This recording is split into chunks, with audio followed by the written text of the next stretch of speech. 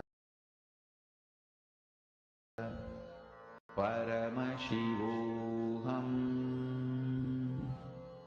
Om Nityananda Paramashivoham. Om Nityananda Paramashivoham. Om Nityananda Paramashivoham. Om Nityananda Paramashivoham.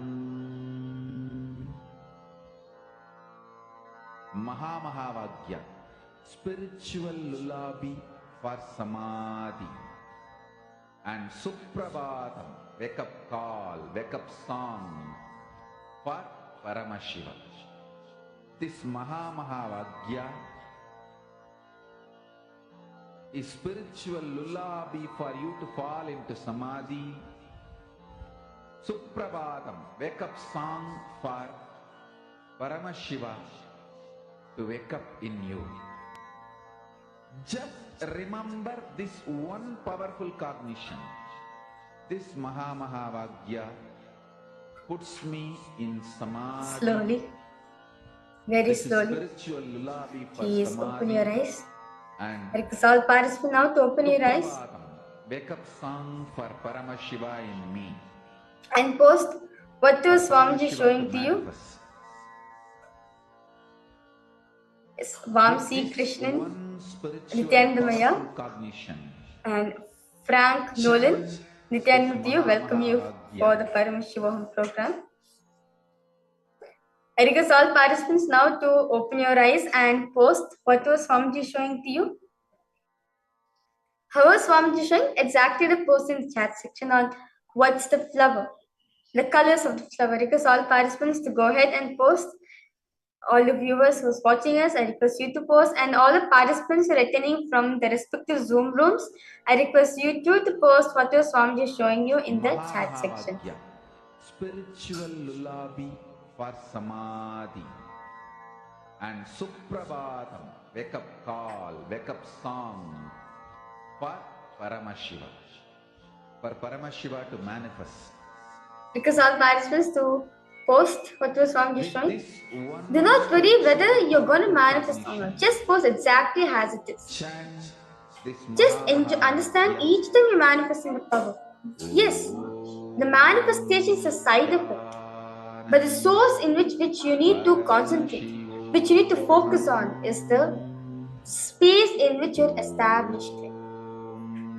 So let's now verify the answers for all the participants. So the exact flower which is being projected for all of you is a pink orchid. So you can see the picture of the orchid. So it's a pink color orchid which is being projected for all the participants.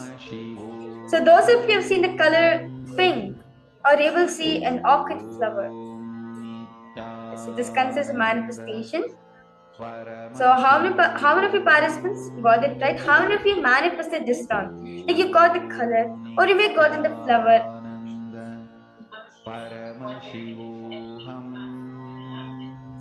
Let's now do one more round of this power manifestation. So request all participants now to please close your eyes and tie your eyes with the eye band.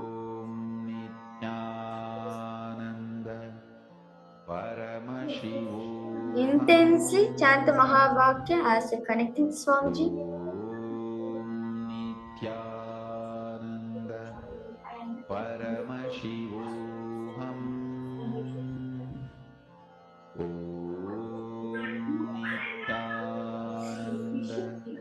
Intensely chant the Mahavakya because all participants post.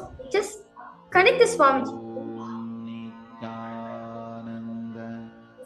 Now, a picture is being projected for all participants because all participants, as you chant the Mahavakya, ask Swamiji to reveal you what this image is about.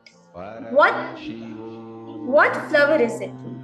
What is the smell of this flower? What is the color of this flower? Because all participants now to start asking Swamiji, ask Swamiji to reveal you the details of this picture which is being projected as you intensely chant the Mahavakya. Paramashivoham. Om Nityananda. Paramashivoham. Om Nityananda. Paramashivoham. Om Nityananda. Paramashivoham. Om Nityananda. Paramashivoham. Om Nityananda. Paramashivoham. Om Nityananda. Paramashivoham. Om Nityananda. Paramashivoham. Om Nityananda. Paramashivoham. Om Nityananda.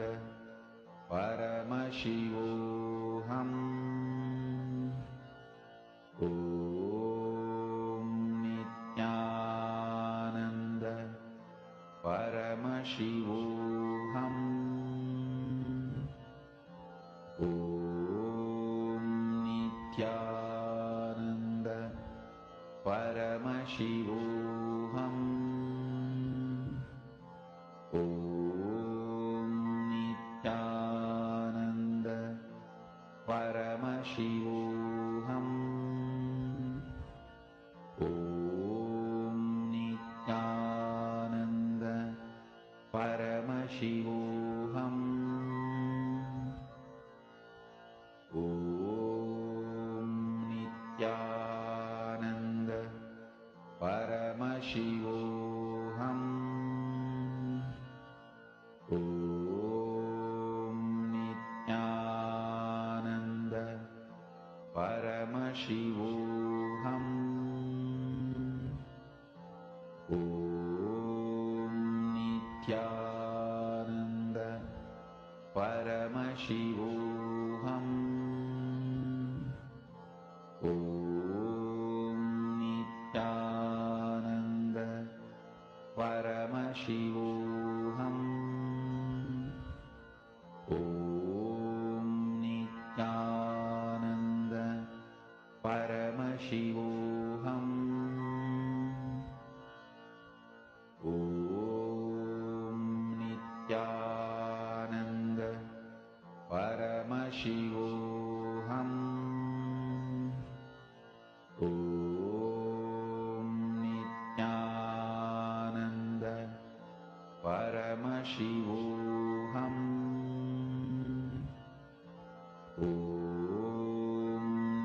Nityananda Paramashivoham Om Nityananda Paramashivoham Om Nityananda Paramashivoham Om Nityananda Paramashivoham Om Nityananda Slowly, very slowly, please open your eyes, because all participants now to go ahead and post whatever Swamiji has revealed to you about the image it has been projected. What flower is it? What's the smell of the flower?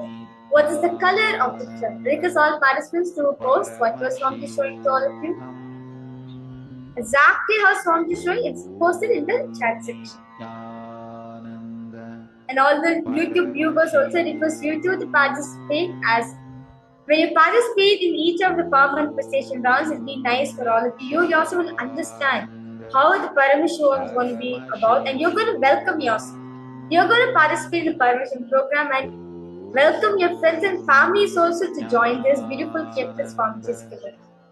So request all the participants, Frank Pindolinaya, Vamsi Krishna, I request all of you to post what the Swamiji is showing. And all the participants who are there in the respective Zoom rooms, I request you too to go ahead and post what the Swamiji is showing for all of you.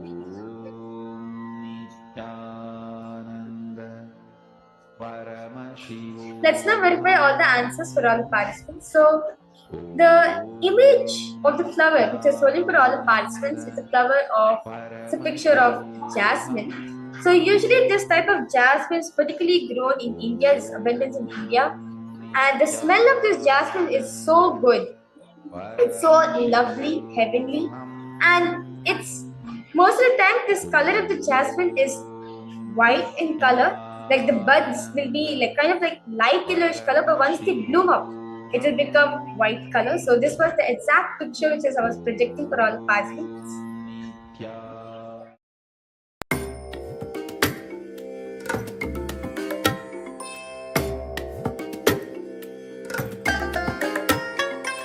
I bless you all. Let you all open all your three eyes and manifest the powers of Mahasadashiva. Om Nityananda Paramashivoham. Om Nityananda Paramashivoham. Om Nityananda Paramashivoham. Nityananda Paramashivoham. Om Nityananda Paramashivoham. Om Nityananda Paramashivoham.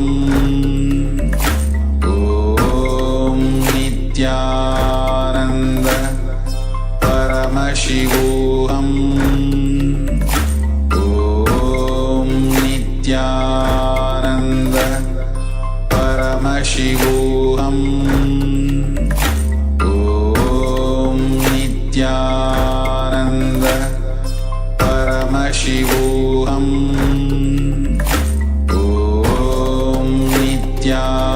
Om Nityananda Paramashivoham.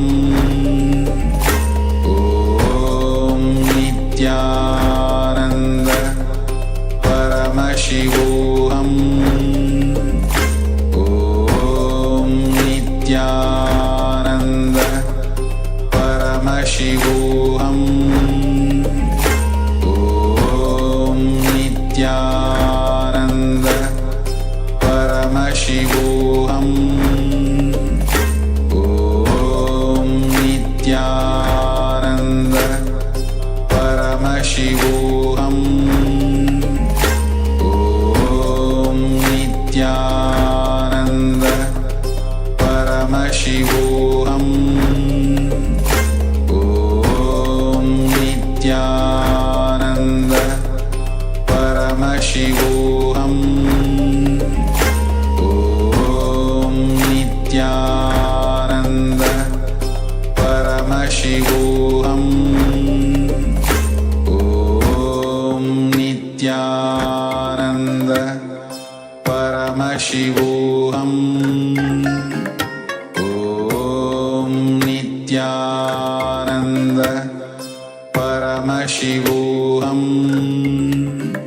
Om Nityananda Paramashivoham. Om Nityananda Paramashivoham. Om Nityananda Paramashivoham. Om Nityananda Paramashivoham. Om Nityananda Paramashivoham.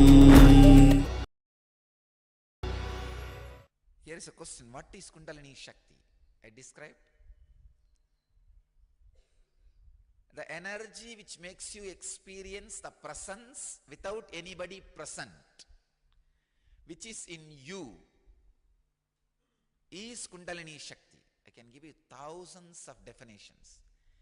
Inner potential energy. I can roughly equate what you call as junk DNA or mitochondria cell energy. All these things can be roughly equated. When the Kundalini awakens, the junk DNA is awakened and the mitochondria cell energy is awakened. Because of the effect, this can be equated, but mitochondria and junk DNA is not alone is Kundalini. Kundalini is something more than mitochondria and junk DNA. But when the Kundalini is awakened, mitochondria and junk DNA is also awakened. What scientists call as junk DNA, but I wanted to call as divine DNA. Because that is the major part of you. Major part of you. So,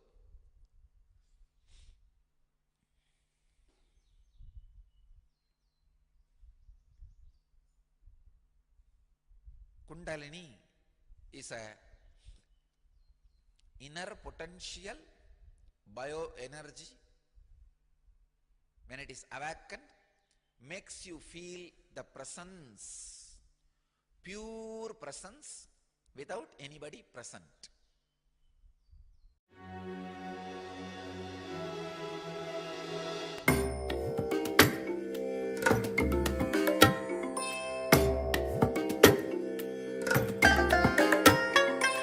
I bless you all. Let you all open all your three eyes and manifest the powers of Mahasudashiva. Om Nityananda Paramashivoham. Om Nityananda Paramashivoham. Om Nityananda Paramashivoham. Om Nityananda Paramashivoham.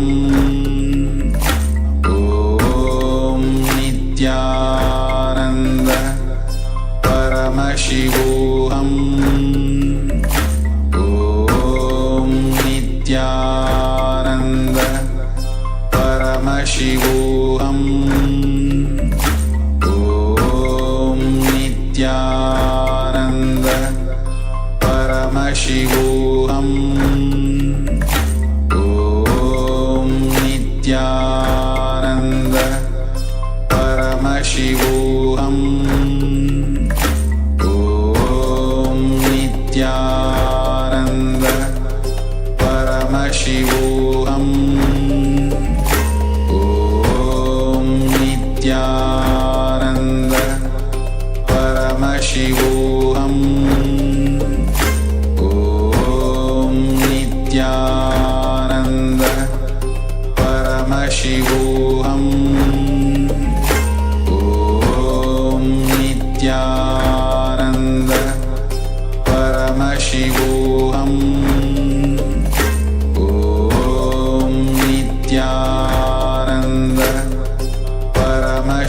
Paramashivoham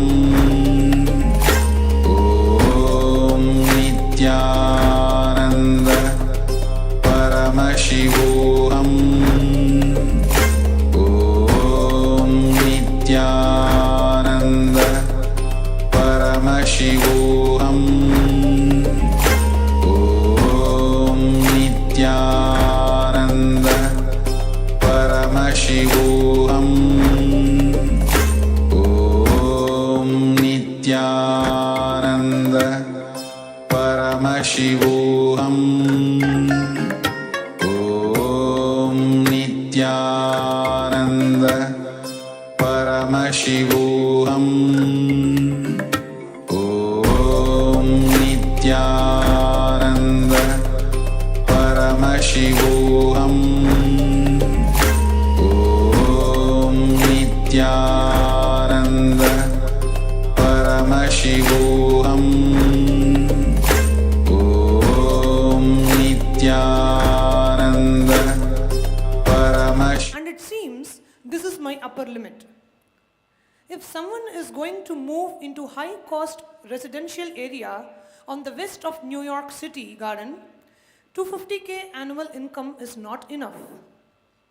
I am here humbly to ask a few questions. First, where do most rich bachelors hang out? Please list down the names and addresses of bars, restaurant, gym. Which age group should I target? 3. Why most wives of the richest are only average looking? I have met a few girls who don't have looks and are not interesting, but they are able to marry rich guys.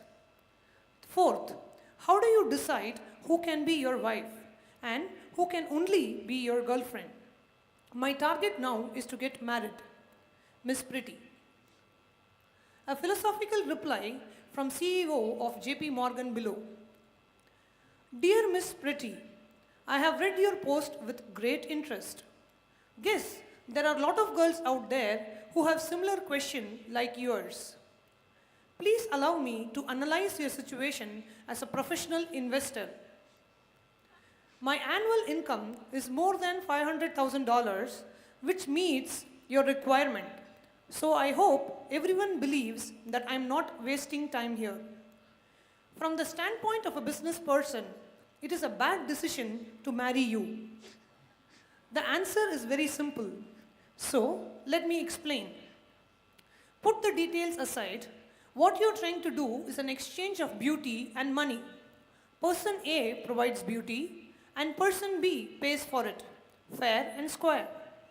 However, there is a deadly problem here.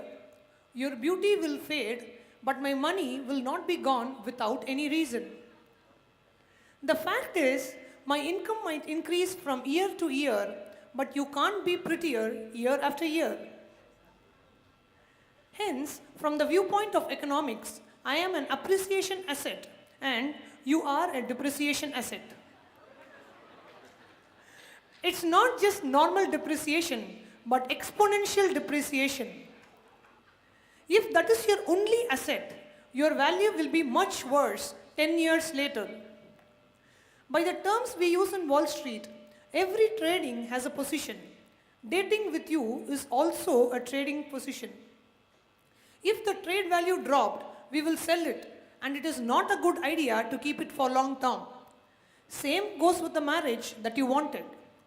It might be cruel to say this, but in order to make a wiser decision, any assets with great depreciation value will be sold or leased.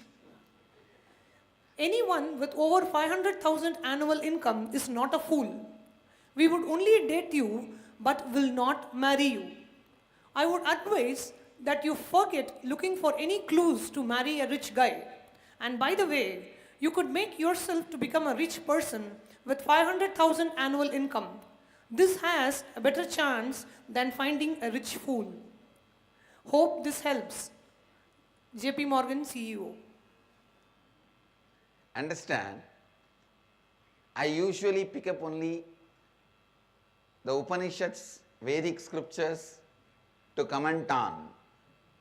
But very rarely I pick up some modern day writing or the recent postings to comment on, but I picked it up this personally.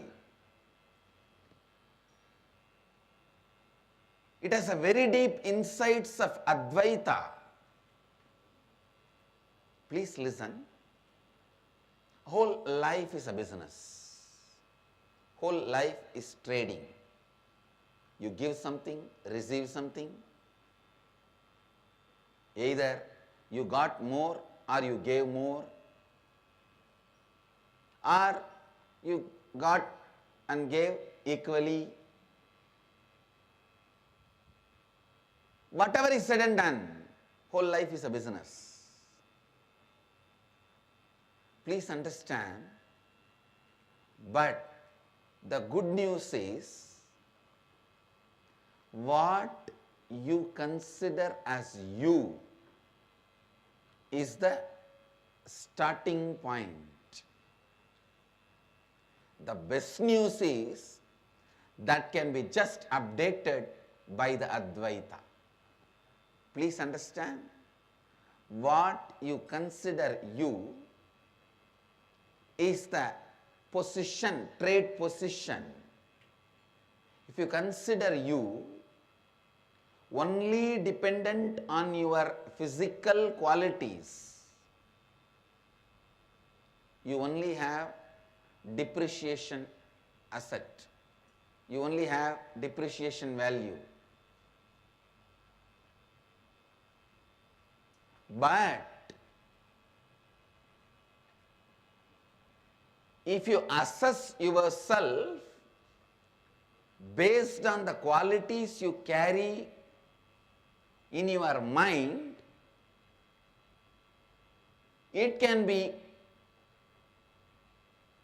you can be appreciation asset, means intelligence, your ability to handle any situation.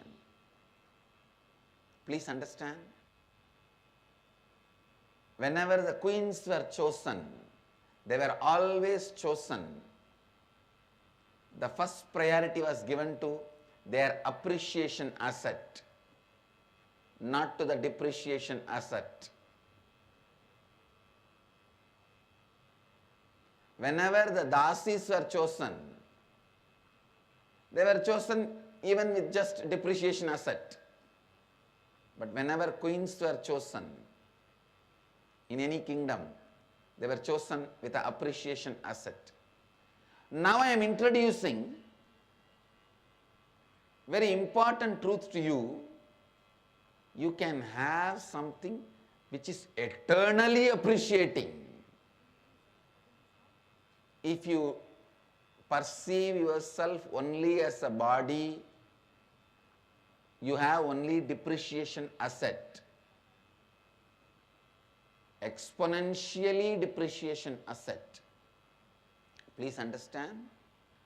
Whether you plan for your life based on your beauty or health, whether you plan your life based on your beauty or your health, you are planning on a wrong footing. You are planning on a wrong footing. Please understand. There is a Sanskrit verse, Karyeshu dasi, Karanyeshu mantri, Rupecha Lakshmi, Shamaya daritri, Bhojyeshu mata, Shayaneshu ramba, Sat dharma yukta, Kuladharma patni. Means, ideal wife, the one who works like a servant, advises and strategizes like a minister, feeds like a mother, makes love like a nymph, is as beautiful as Lakshmi and forgiving like the earth. This is a Sanskrit verse. One fellow read this verse and came to me and said, Swamiji, I have achieved the meaning of this verse. I said, you are fortunate, blessings. Please call your wife, receive the blessings. He said, no Swami, just change the word, call your wives, because So many qualities will not be in one person.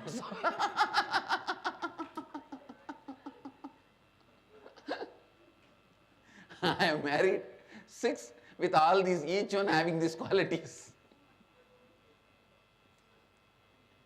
Anyhow, how you perceive you, if it is just occupied, means your self-image, your identity about you, if it is occupied completely by your look, by your beauty, the physical dimension, please listen, you are making all your strategies and plans based on depreciation asset. More and more, as time passes, life will be hell for you. Kala will bring suffering for you. Please understand. Strategy which brings best things as Kala passes is eternal strategies. If your perception about you is all based on your beauty, you are having exponentially depreciation asset. You can manage few more years with various creams and cosmetic items, but it will continue to depreciate. Second,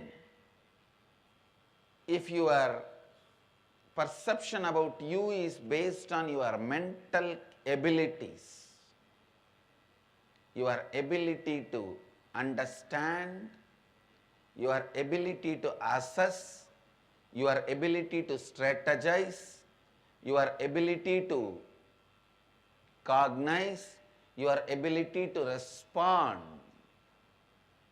you have appreciation asset. Please understand. You have appreciation asset. As the time passes, you will only have more and more joy. You will not have more and more suffering. Kala brings you more joy. If your perception about you is based on the consciousness, if your perception about you is neither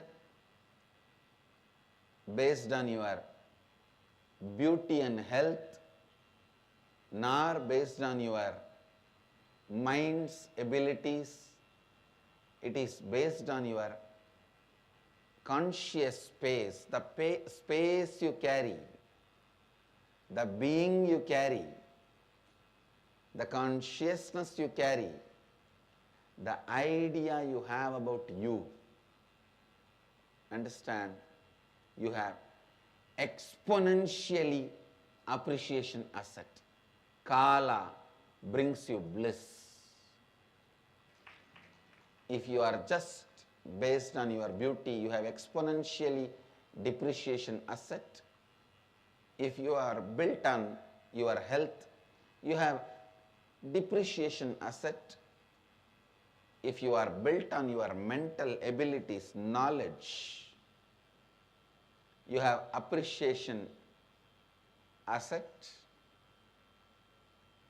If you are built on your consciousness, you have exponentially appreciation asset. Whether Kala is going to bring suffering to you or pain to you or joy to you or bliss to you. Understand? When you have beauty and health,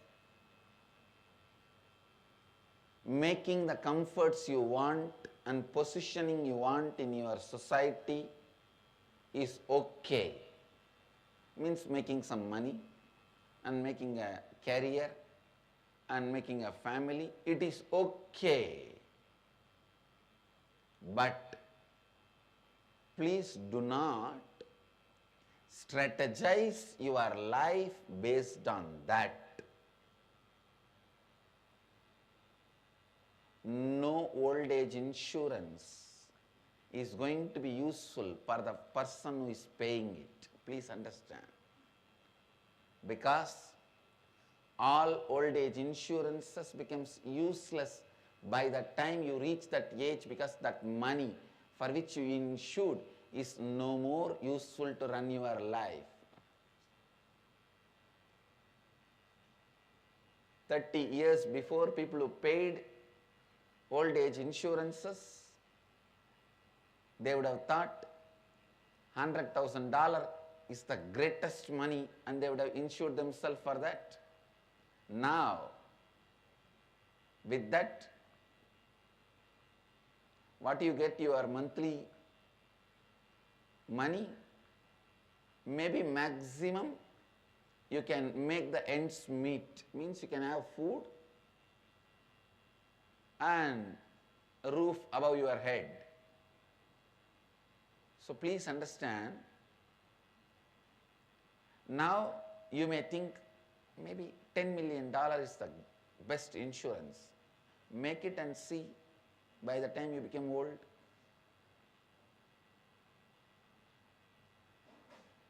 Strategize. I am not saying don't take insurance. I am only saying insurance does not mean insurance. That's all I am saying. I am not saying don't take insurance, but insurance alone is not insurance. Listen. The first thing, strategize your life based on authenticity. Please understand. Strategize your life based on authenticity.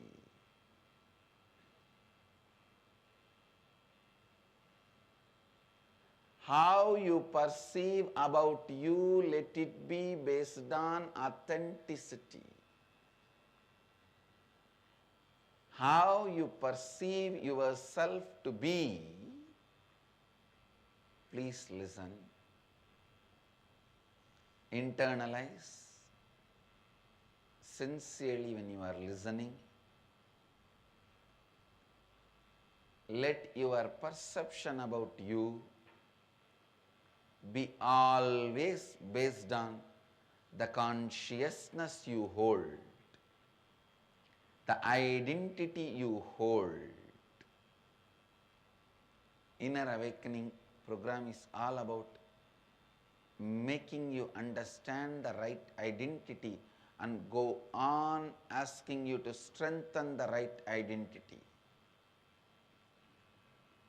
Authenticity is all about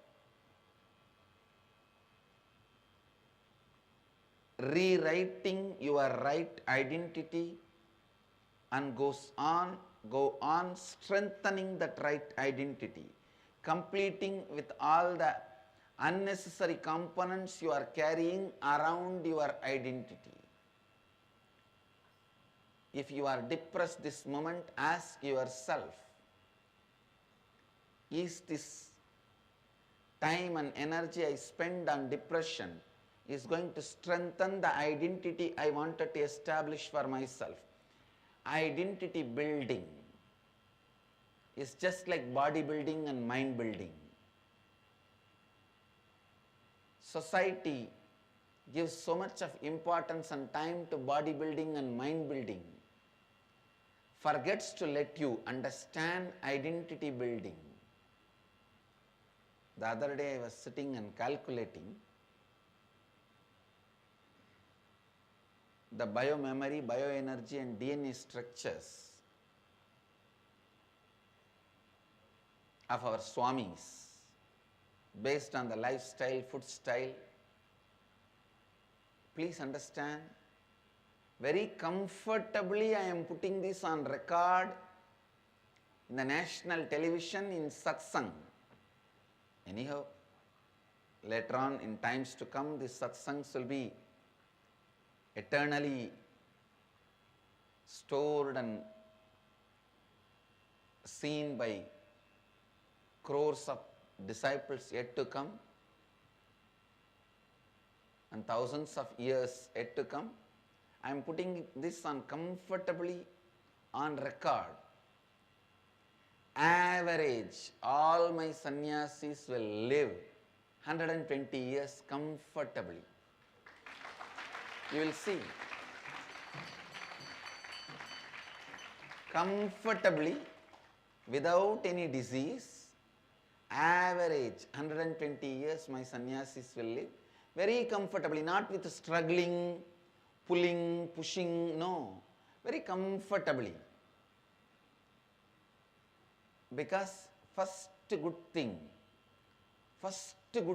I am already successful, is I made a very good eating habit for them. Very good eating habit. 90% of them abide by this good eating habit. Even the 10% they miss only rarely while they travel around. Good eating habit means with a right gap. The habit of eating only what is required for the body. That is what is the good eating habit. I was sitting with some of my swamis for a tea meal dinner. We were scanning. We have not found even a single sannyasi or ashramite who abuses food, means eating unnecessarily, eating out of depression, eating out of just lust of taste. I was so happy.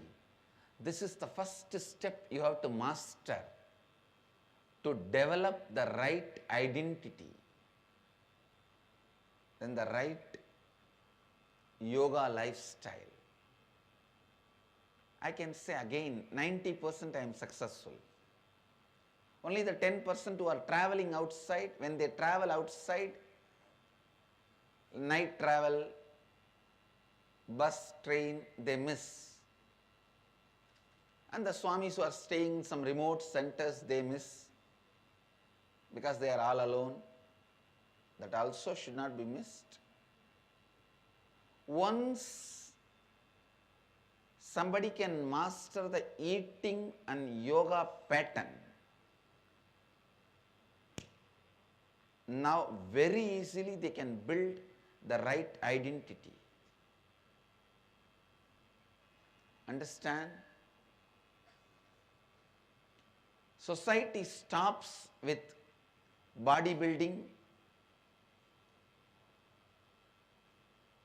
because by the time you come to the right bodybuilding itself, your energy, effort, everything is wasted. By the time you build the right food habit and yoga pattern, you are too tired or too old or you feel too much of effort has been spent on it. Then with knowledge you try to do mind building through education. If you are a doctor in that field, if you are an engineer in that field, any field. By the time you do the mind building, you stop the patterns of bodybuilding. You start overeating. That is why if people if they achieve something in the knowledge field, they think they can pamper themselves and develop the bad eating habits and bad routines, lifestyle. I have seen the doctors. Their tummy will be hitting the operation table and they will have to bend all out to cut the patient. I have seen engineers.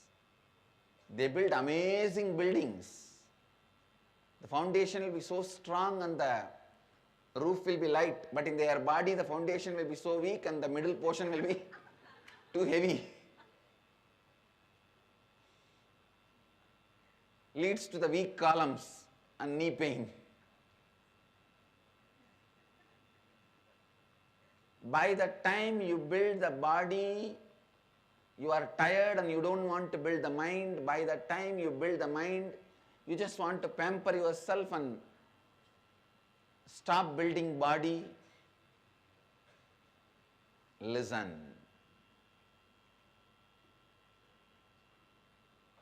You are never given the knowledge about building the being. Authenticity is building the being.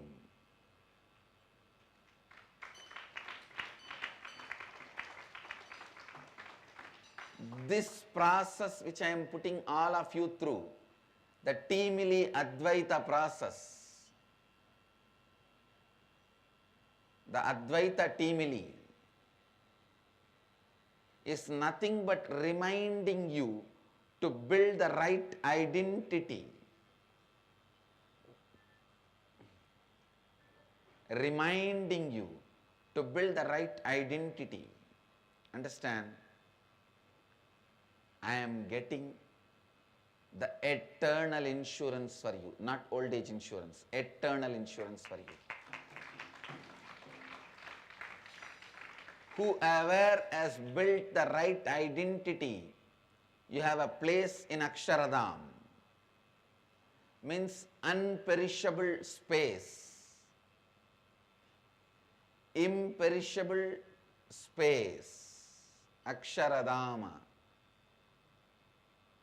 which is equivalent to Kailasa or Vaikunta. The power of Kailasa, wealth of Vaikunta, put together is Aksharadhama. The identity building has to be done consciously as a lifestyle. First, pen down the best inner image you want to have, outer image you want to project, how you want others to perceive you, how you want to perceive the world and others. And after you pen down that, every action, every thought, every word you utter, go on reminding yourself, is it aligned to what I want? Is it aligned to what I want? If it is aligned, do it and overdo it. If it is not aligned, complete and drop it. Understand, many times your identity is in one direction, your actions are completely in the other direction. The conflict of interest in you drags you to the easiest direction. By the time you wake up, you are dead. Dead before wake up are what I call as accidental humans. You are born when your parents were trying to do something else. As an accident. You live as an accident and die as an accident. The person who starts building the identity, even if he is a failure, he will be successful in his journey. Understand? Understand? I am making a statement. Even if you are failure in building your authenticity, just because you tried, you will be successful in your journey either tomorrow or next day. Because even starting the journey with the right direction and the right guide is the greatest thing can happen in your life. That is why I am saying inner awakening. First foremost truth, experience, program can happen in your life. Wake up to yourself. Come back to authenticity.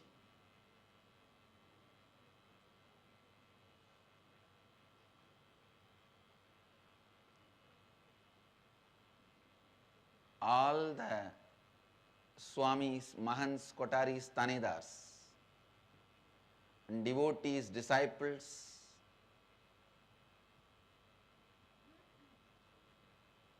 today your homework is, if you have done your completions with the Timili, the next step is define your new identity you wanted to cause, new inner image you want to have, the outer image you want to show, others' image, how you want to be perceived by others, and life image, how you want to perceive the world. Pen down all the four, post it on my Facebook wall, not on inbox. Please do not inbox me. Only put it on the Facebook wall. I'll bless you all. If you have not yet finished the Timili completion, finish that and then pen down this. You have time till tomorrow morning satsang to finish your Timili completions. But people who have finished, for all of them, this is the next step. The right identity building. Only you can be liberated from the consciously built identity. You can become mindless only from a mind which you built consciously, not before that. You can go beyond mind only jumping from the mind which you built consciously, not from the unconscious mind. Unconscious mind can never be a jumping pad from mind to mindlessness, mind to no mind state. Only consciously built mind can be a jumping pad for mind to no mind. I bless you all. Let you all radiate with integrity, authenticity, responsibility, enriching and causing eternal bliss. Nityananda. Thank you. Nityananda.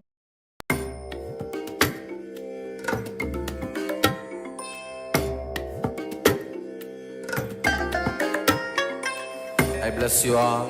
Let you all open all your three eyes and manifest the powers of Mahasadashiva. Om Nityananda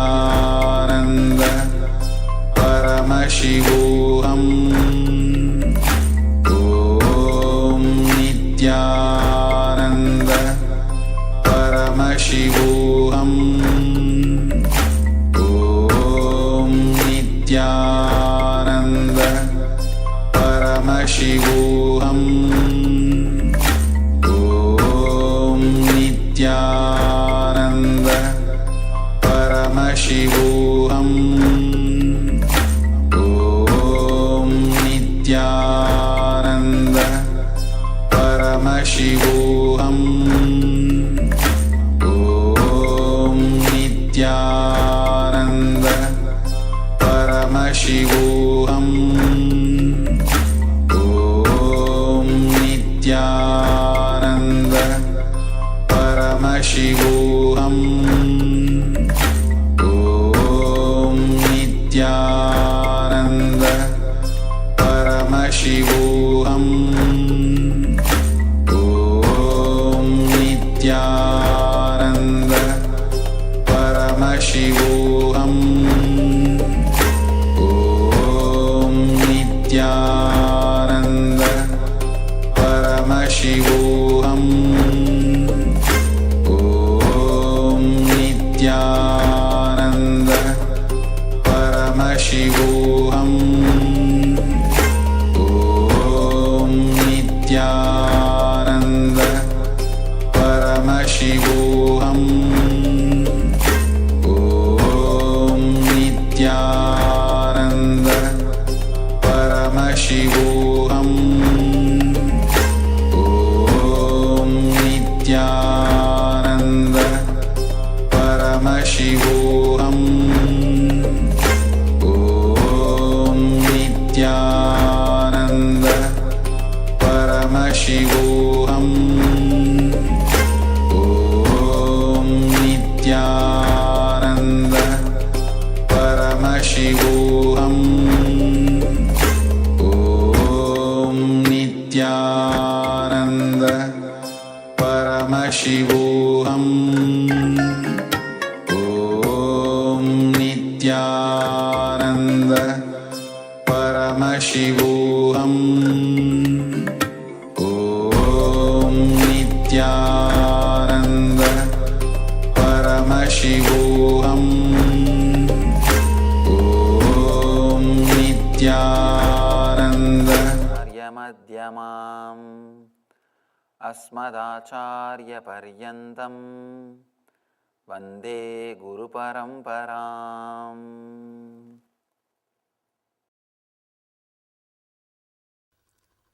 Awaken your inner space, the tremendous potential energy which is inside you.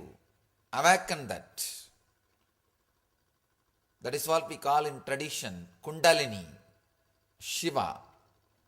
Shiva is a being whose inner space is completely awakened, who is living in light, radiating the energy.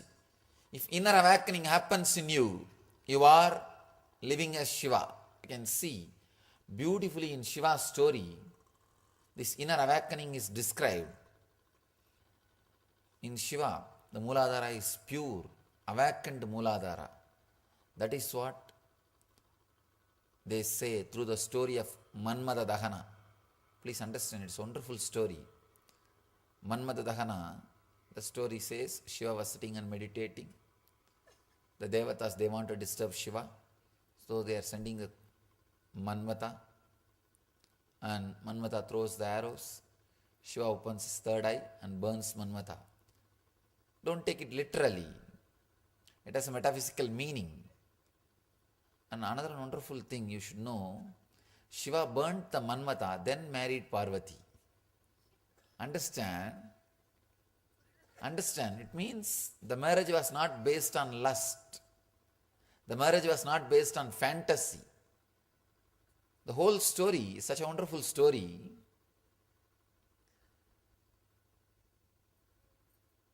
When Manmata throws his arrows, means trying to create fantasy inside Shiva, he opens his third eye, means inner awakening. He opens his third eye, and just by his presence, intense presence, opening third eye means bringing your awareness to its peak. If you bring your awareness to its peak, please understand, if you bring your awareness to its peak, this moment, you are opening the third eye. When the opening the third eye happens, suddenly you will see all the fantasies are burnt.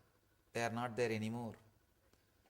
So Shiva's Mooladhara is awakened Mooladhara. When you awaken your Mooladhara, by intense awareness, you will become Shiva.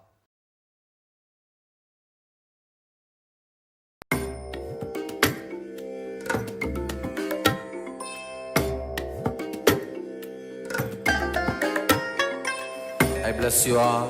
Let you all open all your three eyes and manifest the powers of Mahasadashiva. Om Nityananda Paramashivoham Om Nityananda Paramashivoham Om Nityananda Paramashivoham Om Nityananda Paramashivoham Om Nityananda Shivoham Om Nityananda Paramashivoham Om Nityananda Paramashivoham Om Nityananda Paramashivoham Om Nityananda Paramashivoham Om Nityananda Paramashivoham Om Nityananda Paramashivoham Om Nityananda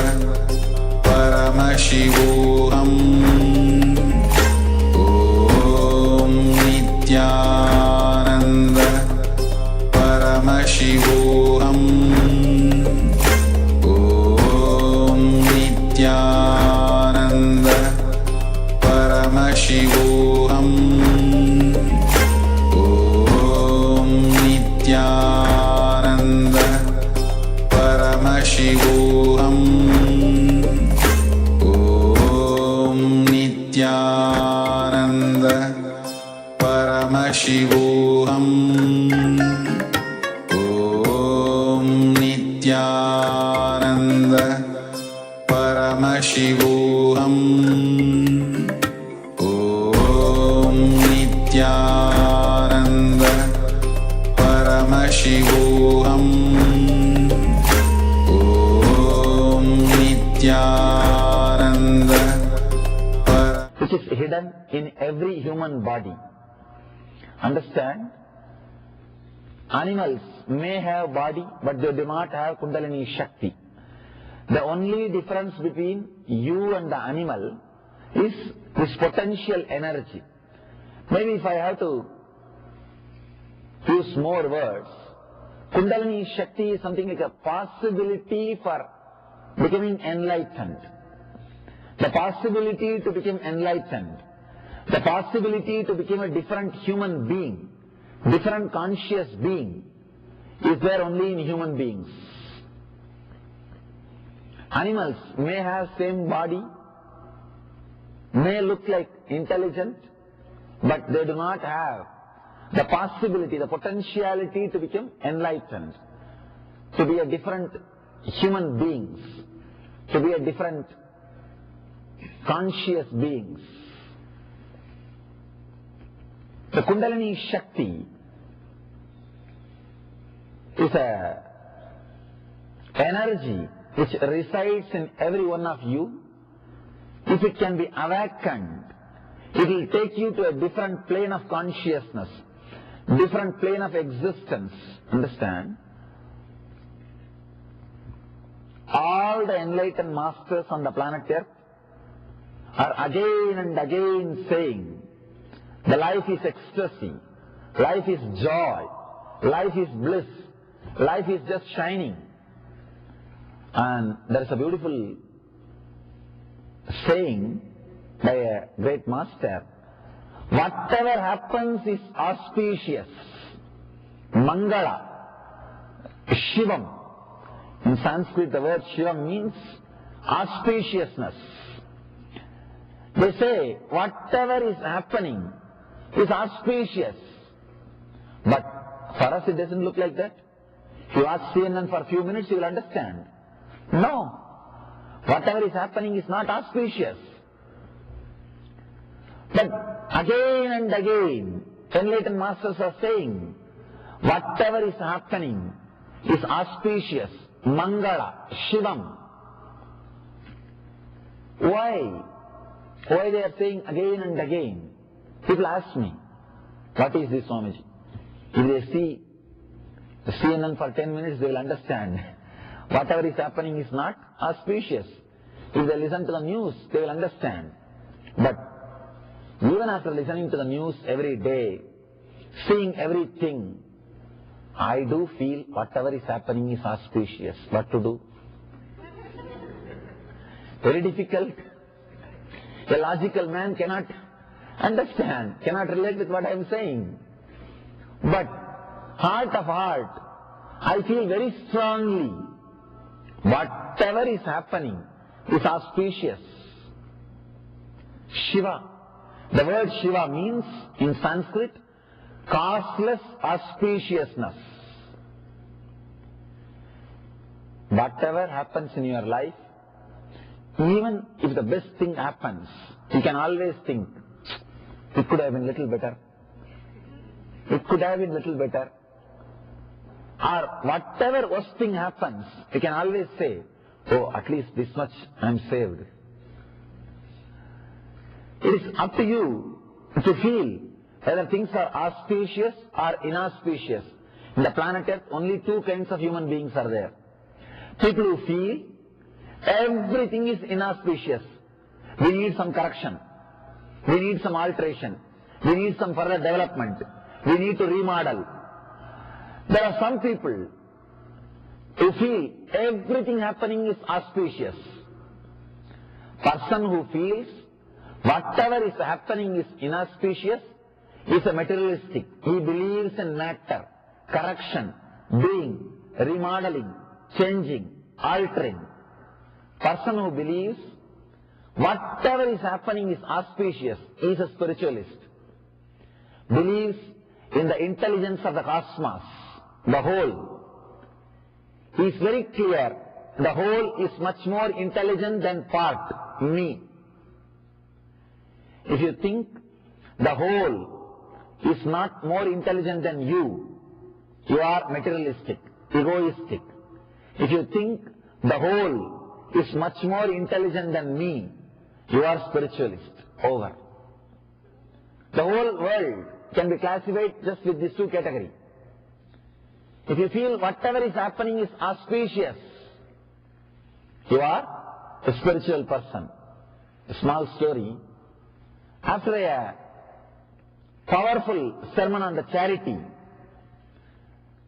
the priest sends his hat for a rounds, for a collection.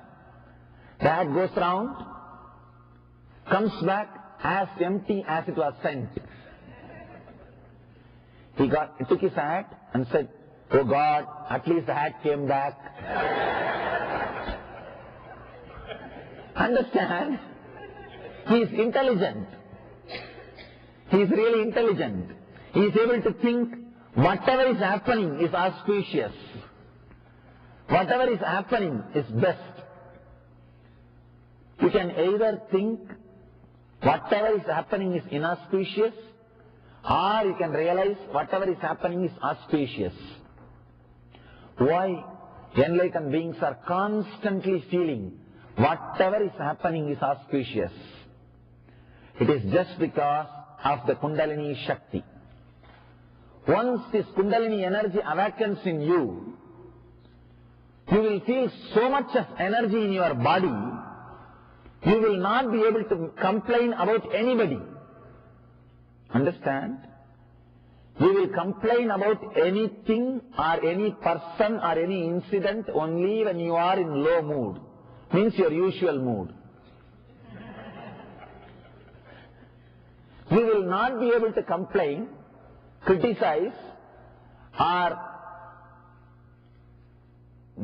feel disappointed about any person or anybody if your body is overflowing, bubbling with energy.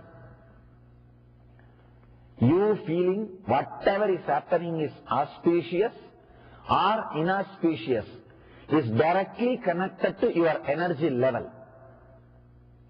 At some time, if you get the glimpse of that high energy, by some method, sometimes people get into that high energy without even knowing.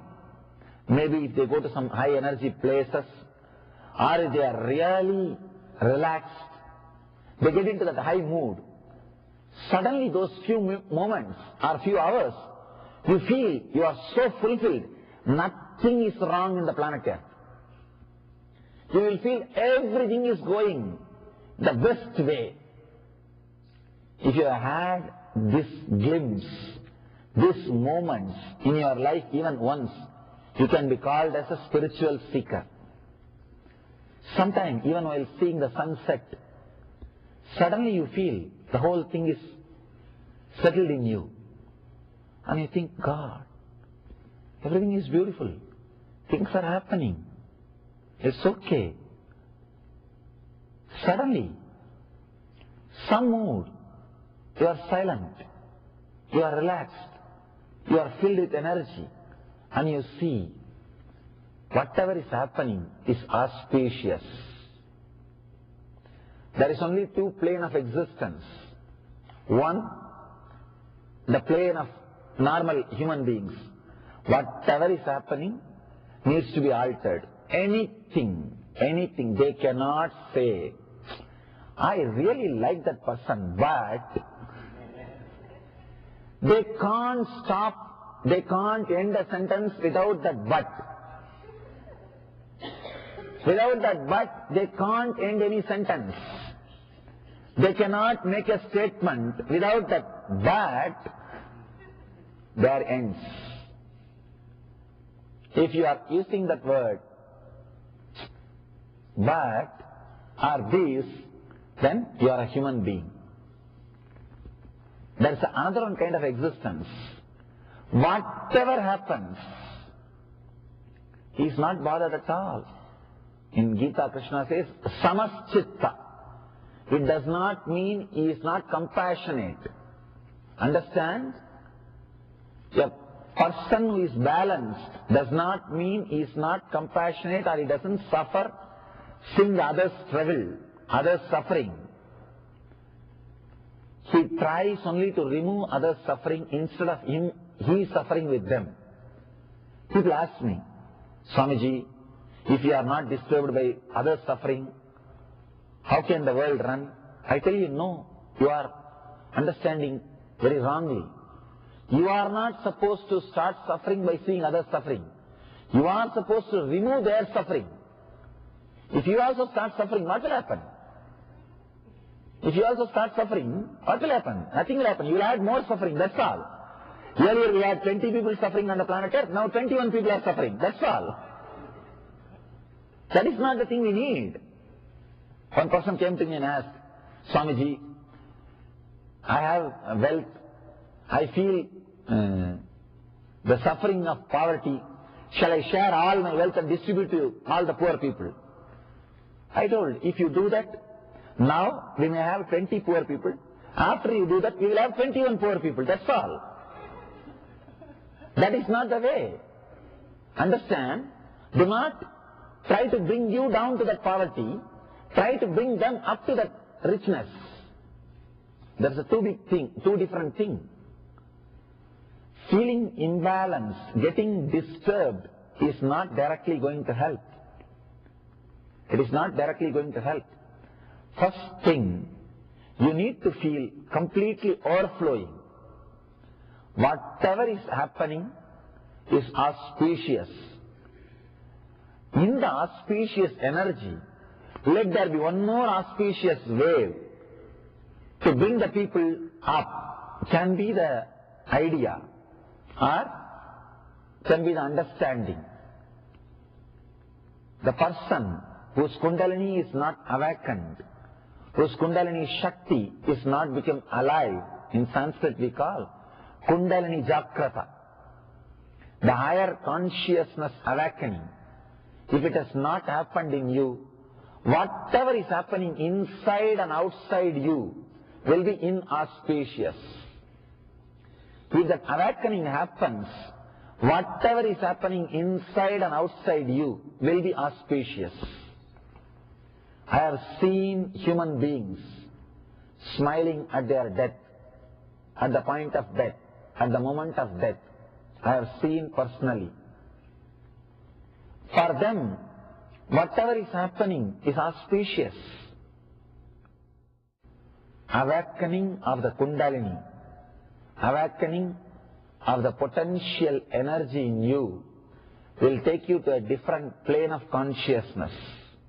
Here Shiva is giving us the technique, the beautiful technique, to achieve the same state of Kala, Shiva.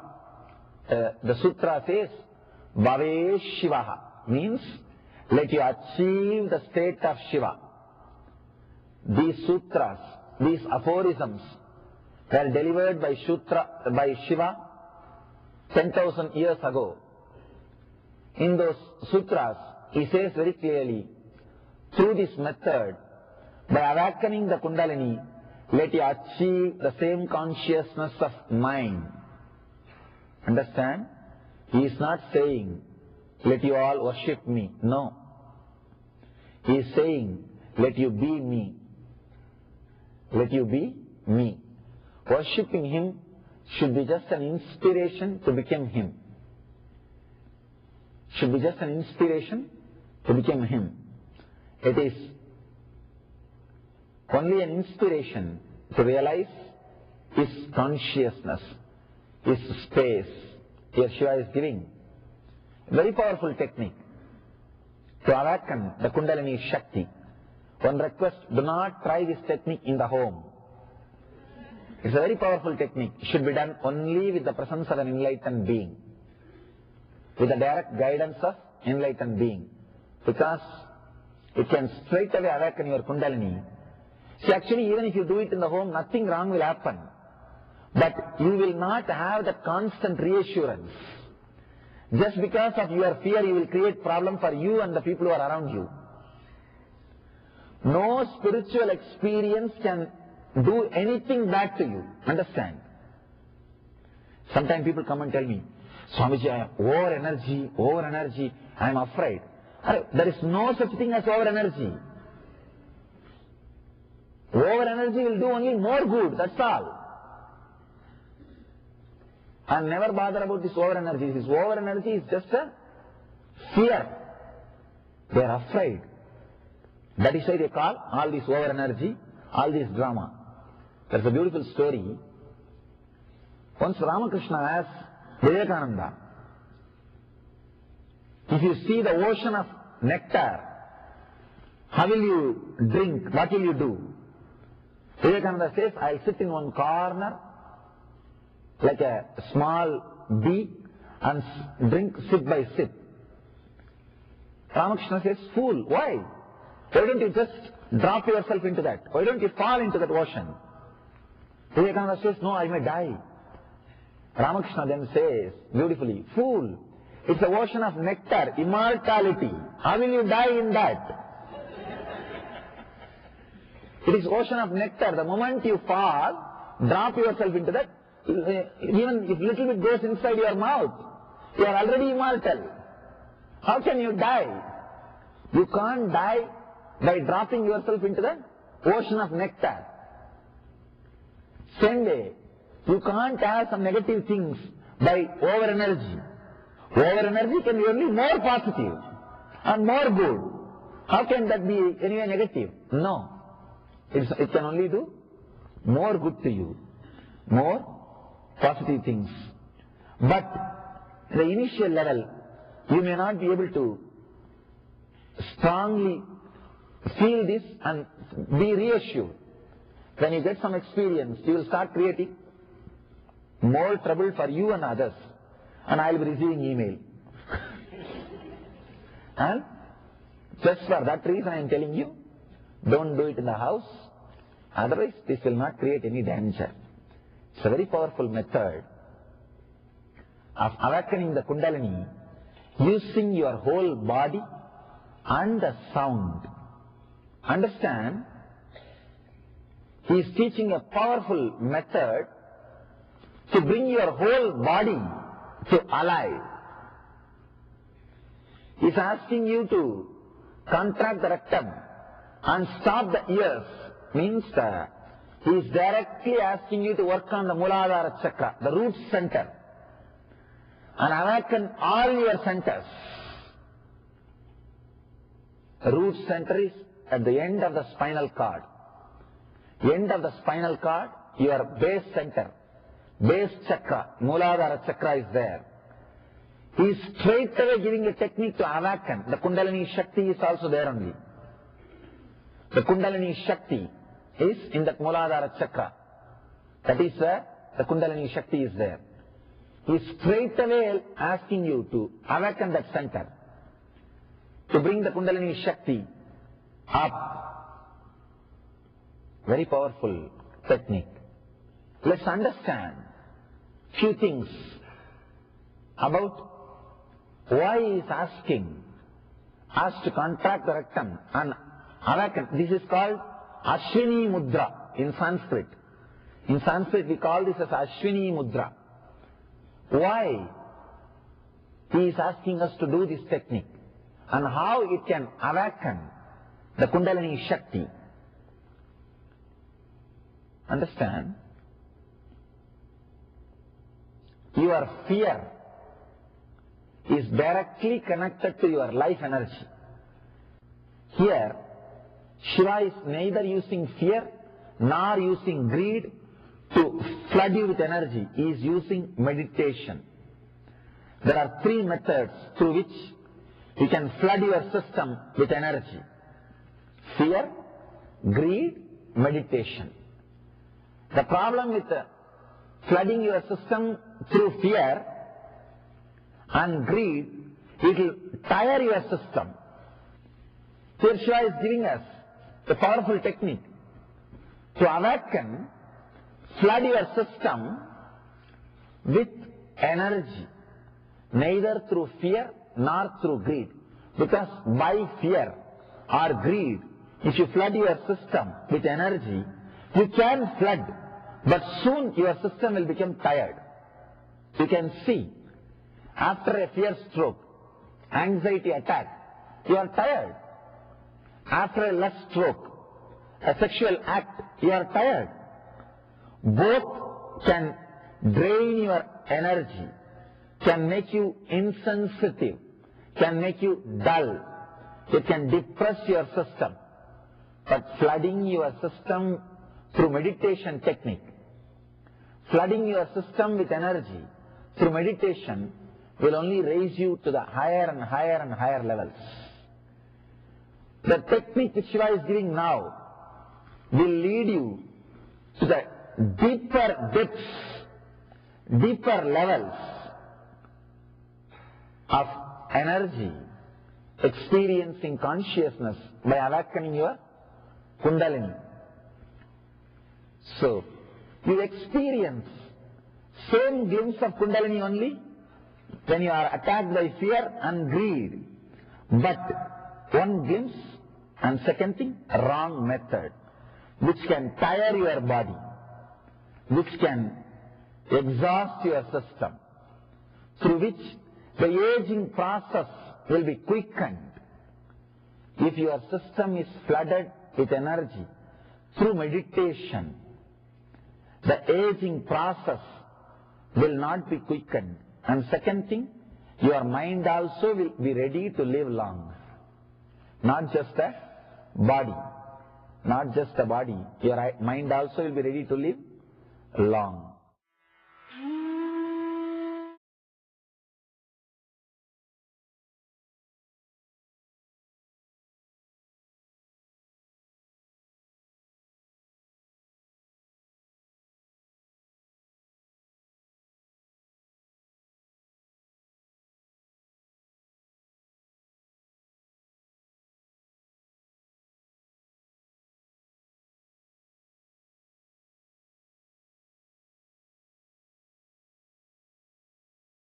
Trust and deep connection,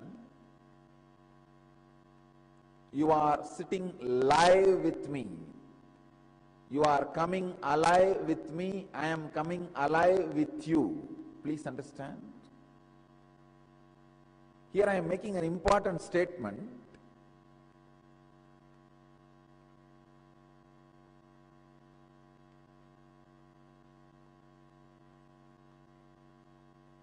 A sincere seeker, a sincere disciple, when he sits with a deep, melting, relaxed mood, with the master, not only master comes alive with the disciple, disciple also comes alive with the master. Please understand.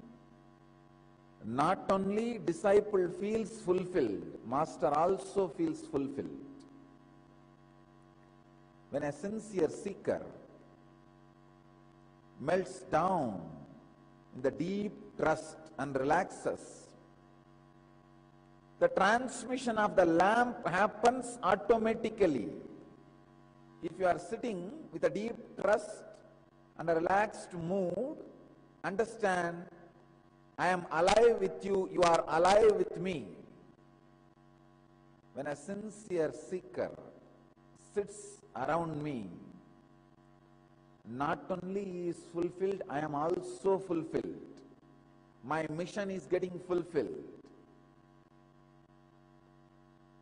A sincere seeker, when you sit around me, I don't even expect you to do puja to me or meditate or do any rituals. Just if you sit around me, not only you are fulfilled, you are feeling the fulfillment, I am also feeling the fulfillment. When a sincere seekers come and sit with me, I am also happy. A sincere seeker deeply fulfills a master. When you melt down and sit with a deep trust, the connection happens, the initiation happens, the transmission of lamp happens. But one thing, if you have the habit of coming and sitting in the morning satsang, not only the initiation will happen, you will practice these techniques systematically, and the next evolving will be more easy. See, there are so many instructions and understandings which I add continuously every day. If you are watching the recorded discourse on YouTube, you will not be watching in proper time. Today's session you may watch tomorrow, and yesterday's session you may watch day after tomorrow. The timing may not be proper, so only those difficulties should be avoided. If you are watching the recorded discourse on YouTube, decide every day you will sit only at particular time, watch only the last day, yesterday's discourse, that's it. So have that habit of maintaining that continuity. Don't change the dates and time of the discourses. If you have the continuity, you will have the same effect of watching the live NTV.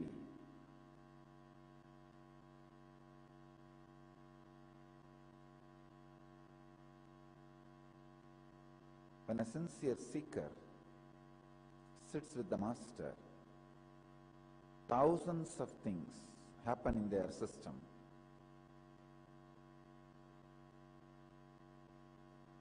Upanishad completely awakens your inner being, the inner self.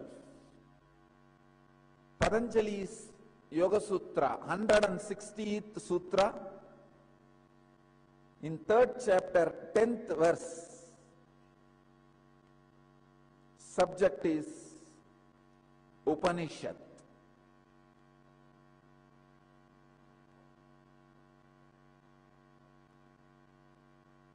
Sutra is Tasya Prashanta Vahita Sanskarat. Tasya Prashanta Vahita Sanskarat.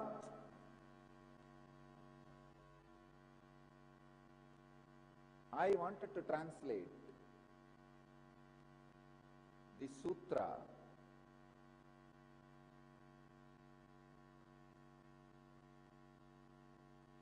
and express my experience. Please understand. Till the last sutra, Patanjali was talking on Dharana, Dhyana, Samadhi, Samyama. And he was teaching us how to be in a space between thoughts. Nirodha Parinama, the thoughtless space. Now he is teaching how to establish yourself in the thoughtless space. Yesterday I spoke how to experience thoughtless space when you sit with a deep trust with the Master and listen to him, listen from him. There is gap between thoughts and you are something beyond thoughts. That relaxed sitting, Upanishad, a deep sitting with a receptive mood and a deep trust and feeling connection, gives you the experience of Nirodha Parinama, the space between thoughts. Experience between thoughts. Now I am saying, sitting again and again with Master in deep trust makes you established in that space. Please understand.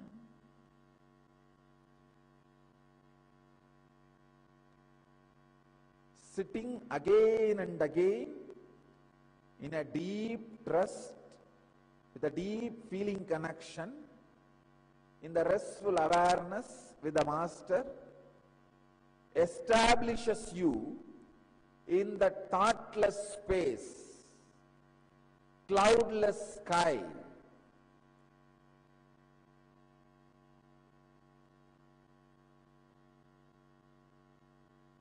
Somebody has asked me, there's one more question.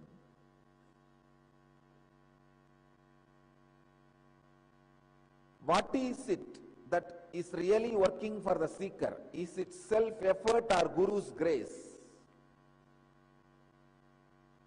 This is one of the important problems seekers face in their life.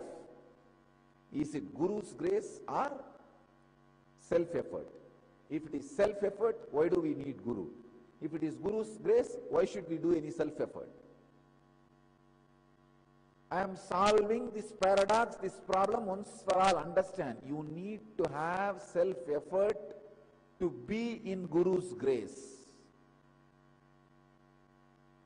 You need to have Guru's grace to have self-effort. Both are not contradictory. When you catch Guru's grace, put your self-effort to be in that grace. Avoid all the negative talks, negativity about the Master and you.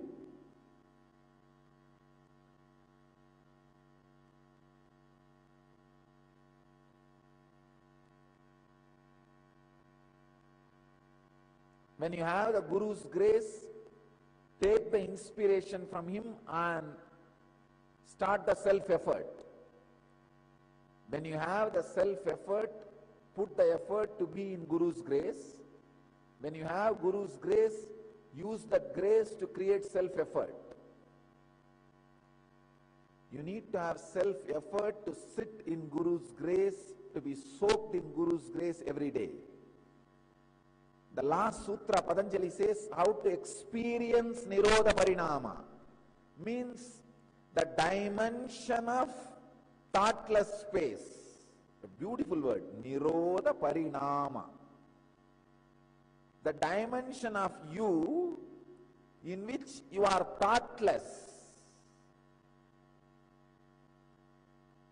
The space in which you are thoughtless. How to experience that?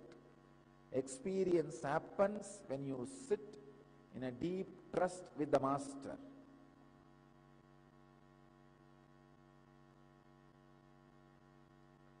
In this sutra, today Patanjali is explaining how to retain that state that space of Nirodha Parinama.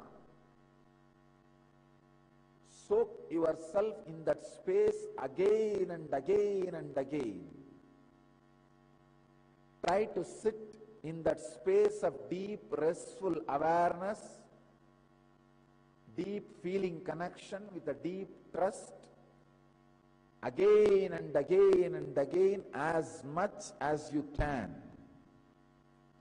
Let your whole body be soaked into that pure experience, pure space.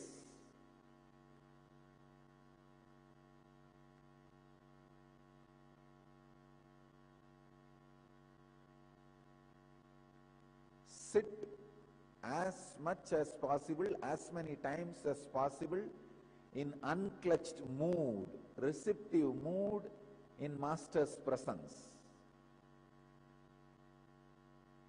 Second, if you are not able to sit in the Master's presence, even if there are 7 people who are experiencing Kundalini experience, the levitation, if you sit at least with that group, where at least 7 people are levitating, that group itself will have the collective consciousness, the Master's presence.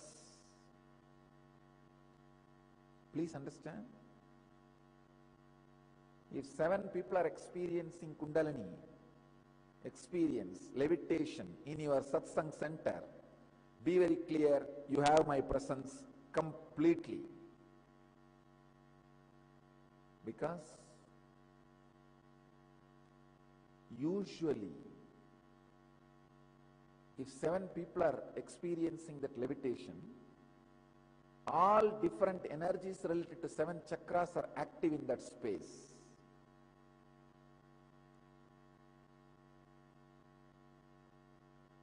So today, this sutra, tasya prashanta vahida samskarat, tasya prasanta vahita samskarat, this space Nirodha Parinama becomes eternal in you when you become steady and soaked in the same Master's presence where the thoughtless space is happening again and again.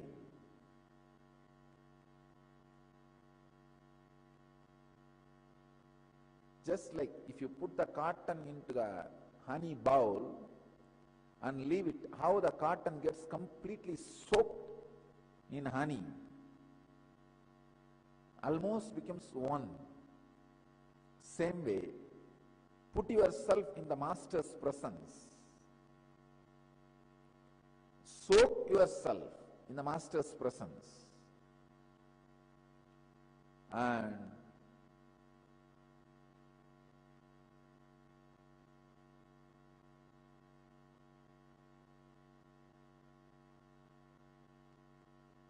soaking yourself in the Master's presence will automatically, naturally make yourself established in Nirodha Parinama.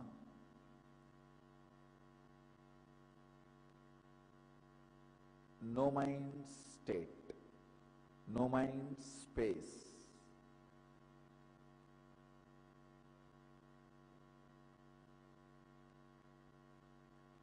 Guru's grace and self-effort is not paradox.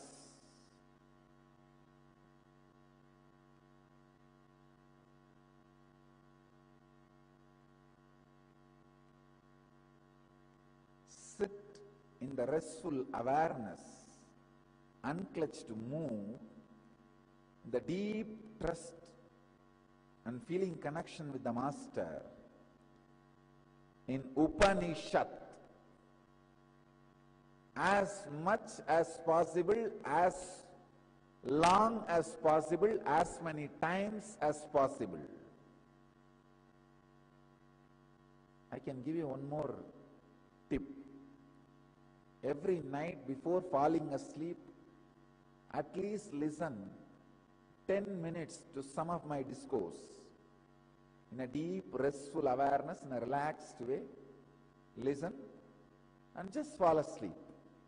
You will see, whole night you are not just in ordinary sleeping mood, you are in Upanishad. Whole night you will be in Upanishad.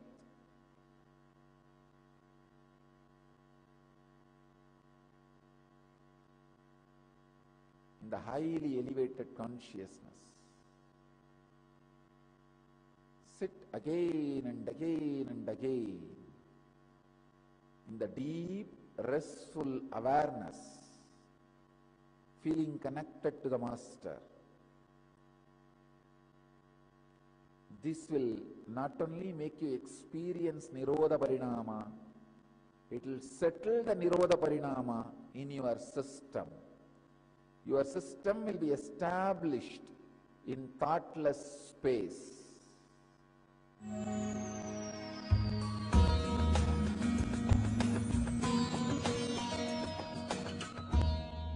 Incarnation is a huge river,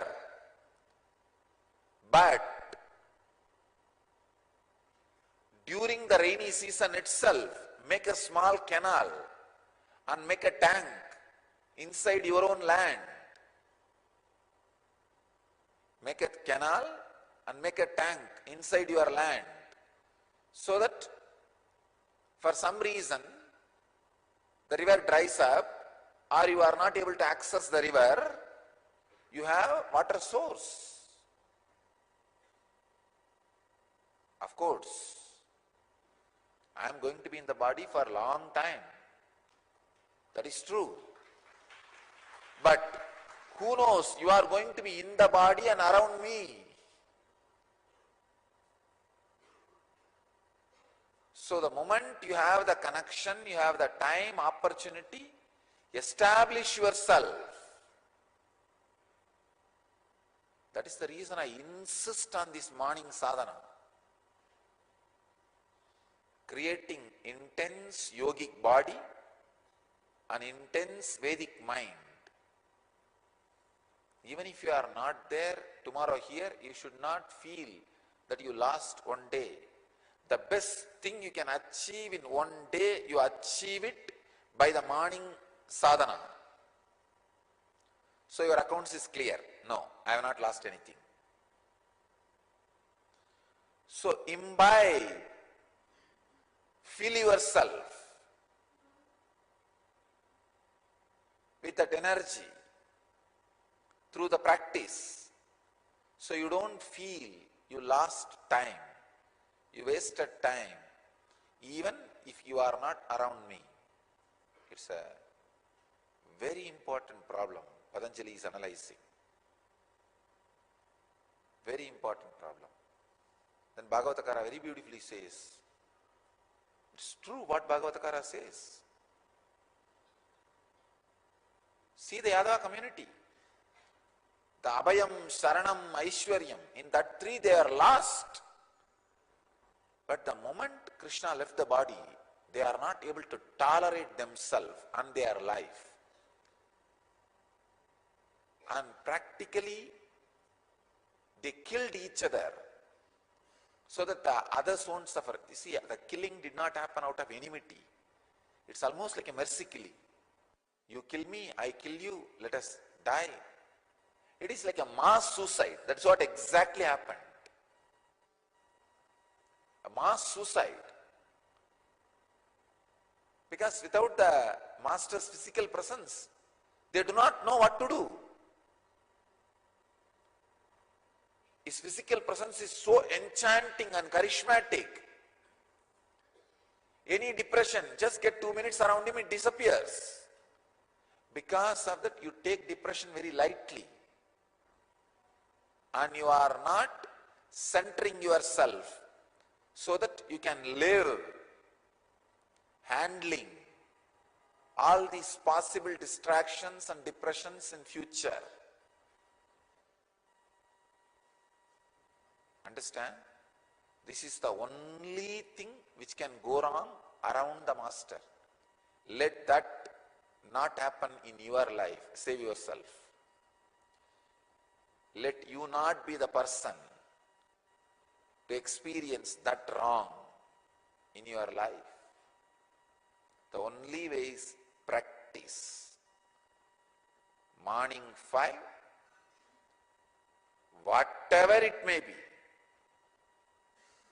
be there in the Akada for yoga. And bend your body, twist your body, prepare it for the Kundalini awakening. Then, sitting in the presence and receiving this intense bliss dose for the day. This should become part of the life for all the people, all our devotees and disciples around the world. One session a day, one sadhana session a day. One sadhana session means morning. Of course, if not in the morning, for other countries, in the evening. Because many country people are saying that they are able to watch live in the evening. So keep evening. The heavy yoga to create yogic body and Pratyaksha Pada Puja. Sit in a complete unclutched, feeling connected way. Unclutched from what is outer world, feeling connected with what is inner. Sit. That is what I can say as Upanishad, the ultimate sitting. Just unclutching or just feeling connected is only two different parts. Unclutching from the unnecessary things, feeling connected to the highest possibility. This is what I call Upanishad.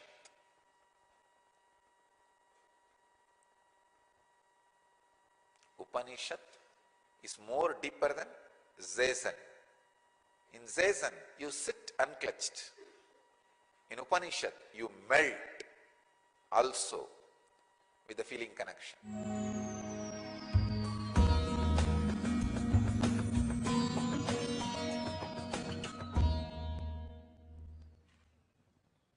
Right listening means the sounds which leads you from sound to silence.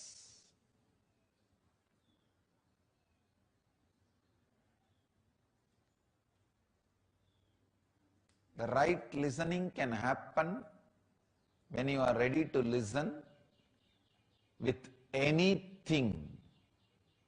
Chirping of the bird can lead you to enlightenment.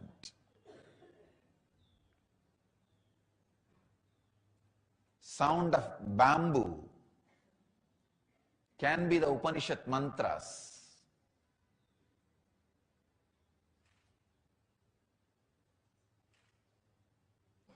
The sound of Ganges can be the Anagata Dvani.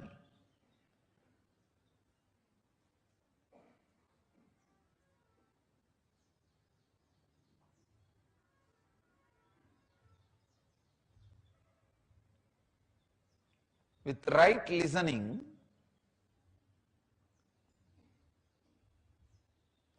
everything that echoes in your system, everything that reverberates in your inner space leads you to silence. Of course, the possibility for right listening, the happening of right listening happens more in the presence of a living master, an incarnation, who himself has experienced the Anahata Dvani, the sound which is uncreated in his inner space.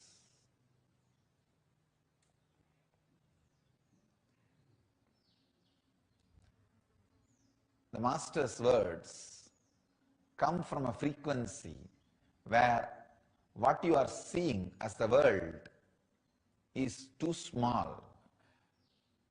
What you see as the world is illusion in my space. So anything comes from my space and reaches your inner space lead you to the same experience of my space.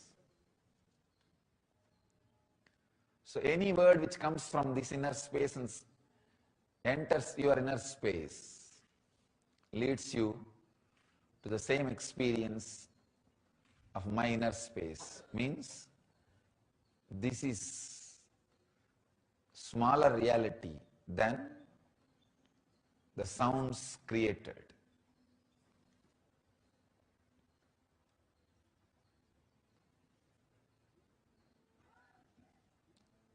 Sit with this science of right listening.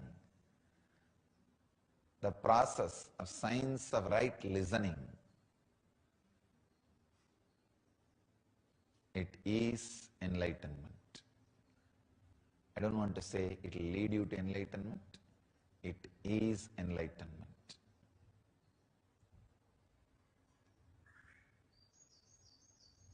What Upanishads calls as Shravana, what Buddha calls as Sammati, what J. Krishnamurti calls as right listening is God. I am giving you this process to make all the three as experience into you. My unique contribution to the spiritual tradition is creating processes, sharing the processes with the world to make every truth into experience, reality. So, I'll add my part to the Shravana, Sammati, right listening. This part, the science of listening. Sit with your awareness on the third eye, listen through the third eye, and see how the sounds penetrate your system and how it reverberates in your system.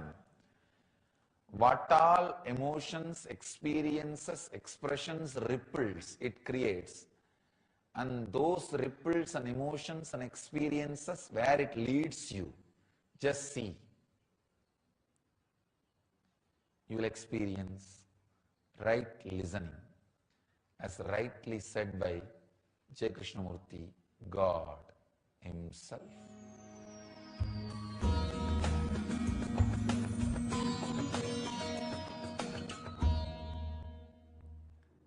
Just yesterday, I was reading an article, Stephen Hawking taking on God. He says, God has not created the world. Very beautifully he describes.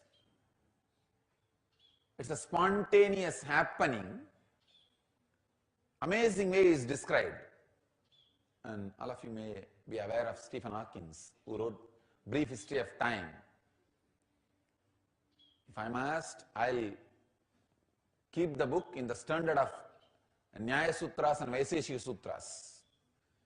After the Ganana and Gautama, nobody is able to penetrate to the depth of the truths of time like Stephen Hawking. Even yesterday what he revealed, this is the word I want to use, not what he wrote, revealed. Because I feel he is Rishi. He should be kept in the category of Rishi. If he was in India, we would have worshipped him as a Rishi and respected him as a Rishi. What he revealed, no Vedic master will oppose. Because the clarity on what is God,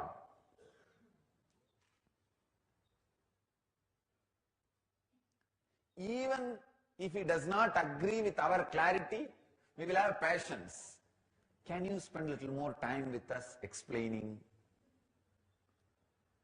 Can you elaborate to make our logic catch up with you? You'll be surprised, in the whole Vedic tradition, we have only something called Prashna Uttara, question and answer.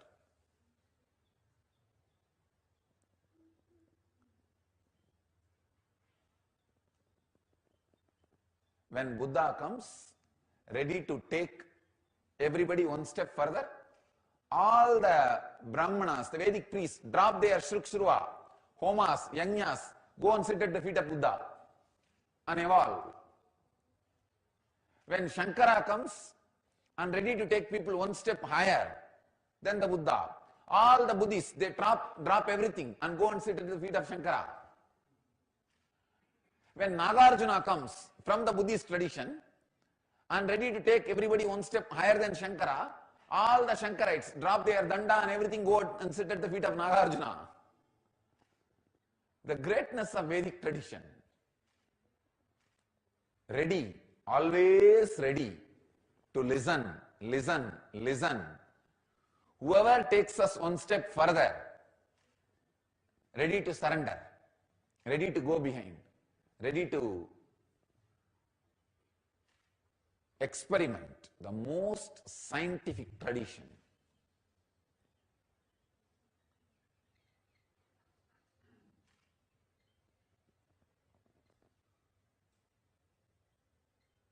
Masters of holistic living. An amazing revelation. What he revealed is exactly what Upanishads describe. A spontaneous, independent, intelligent happening. He bases his whole creation on a certain law, which is beyond law. No Vedic master will oppose Stephen, because that is exactly the truth. Maybe Stephen needs one last push to experience that inside him. What has happened in him as a revelation, if it becomes experience, he will write few more things.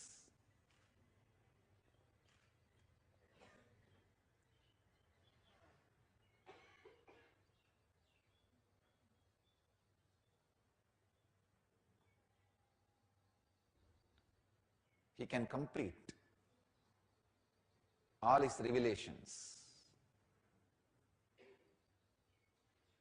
He can make a real last statement like Zen masters.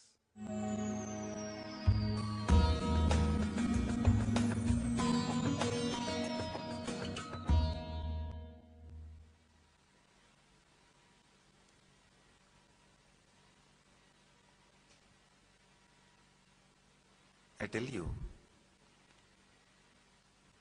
just a simple understanding there is a gap between your thoughts and this truth, when it is heard in such close space from a person whom you trust and who has no vested interest, something happens in you. I tell you, even at this moment, thousands of you are sitting with me in the closed space. Understand? Closed space does not mean you alone sitting with me. You sitting with me intimately. There is some space between you and me which nobody is allowed, where nobody else is allowed.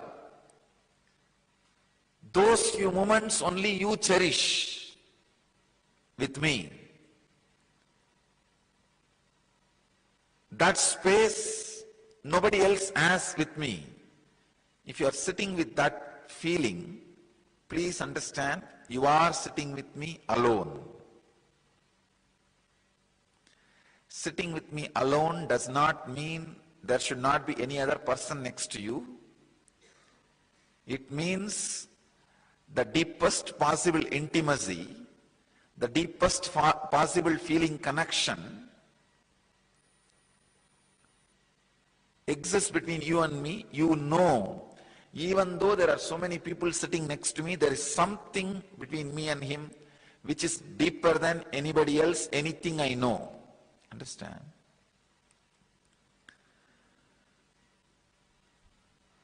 I'll explain this science because it's a very important science to experience truth, the Upanishad.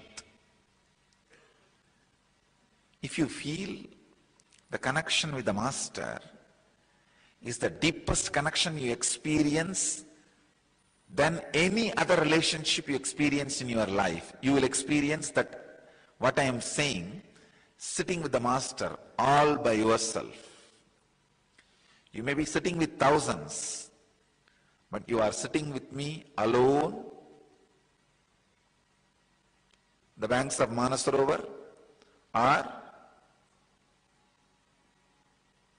in Kailash.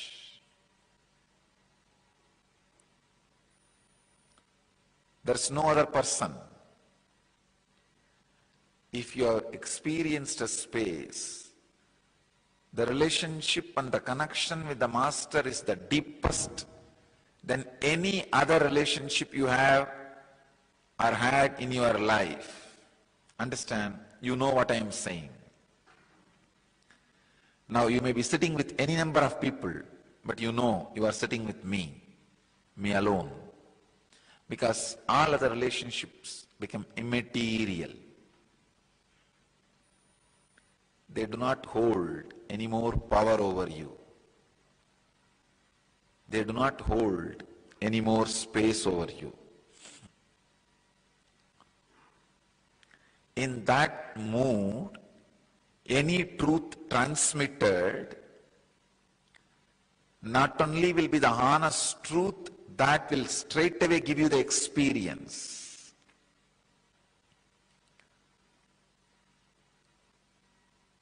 That is why I am telling you, the traditions which misses this great bhakti, love, will always tell you words are ultimate because they cannot take you beyond words.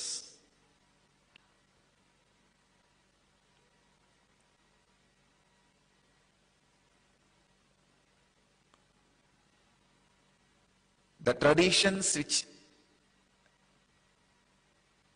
understands this guru-disciple relationship not only will accept, will be able to take you beyond words. Because to take you beyond words, you need to relax in certain space. You need to know, by me teaching this great truth to you, I have nothing to gain and you have nothing to lose. See, when I was sitting with Ram Surat Kumar,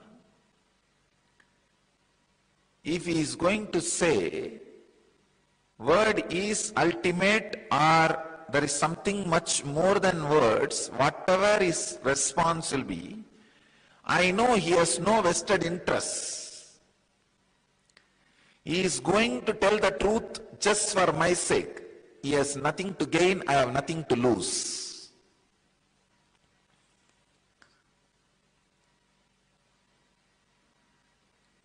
It is only the honesty, the integrity,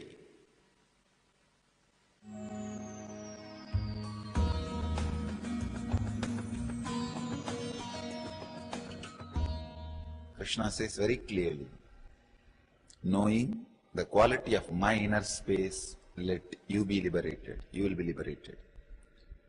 So knowing the secrets of my superconsciousness is not like knowing my glory. No, you can never know.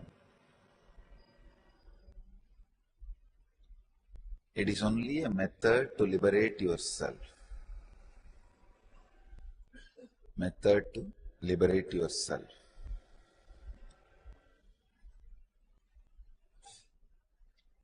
Technique to liberate yourself.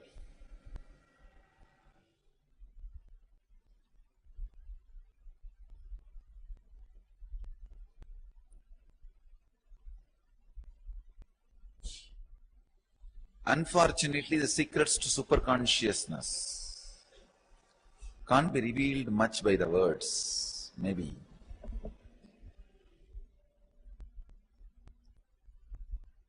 It can be revealed through the presence or the Upanishad.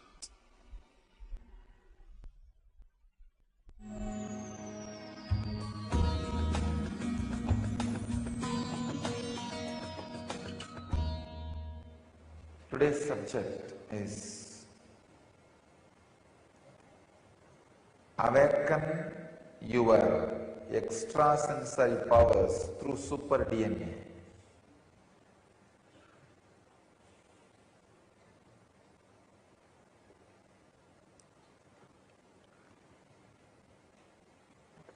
I'll share few insights about super DNA from the modern day rishis, scientists, and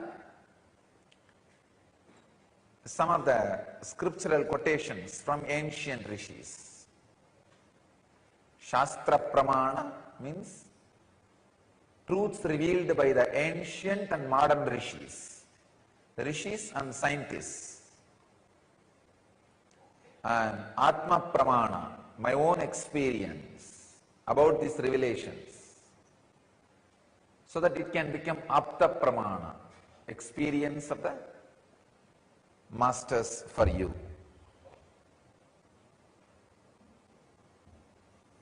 Here is a discovery from dailygalaxy.com, the website. So many scientists contribute to that website. DNA has been found to have a bizarre activity to put itself together even at a distance, when according to known science it should not be able to.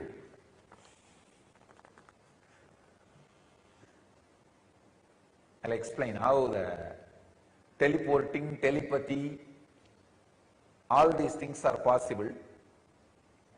It is just because of this truth. DNA has been found to have bizarre ability to put itself together even at a distance, when according to known science it should not be able to. Science is said to catch up with teleporting and telepathy and all that.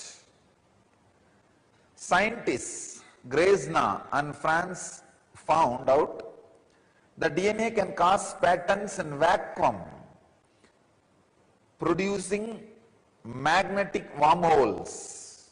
Please understand, it's a new word, wormholes.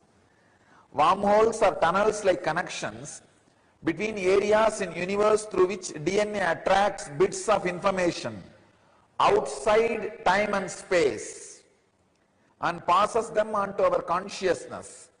It was noted that this information can be passed on between individuals whose DNA is turned on or activated.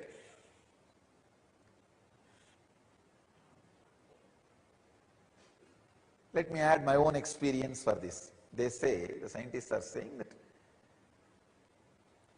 DNA can cause patterns in vacuum, producing magnetic wormholes. That wormholes can attract bits of information outside time and space. Patanjali again and again says, you don't need to learn just from the five senses, means seeing and hearing.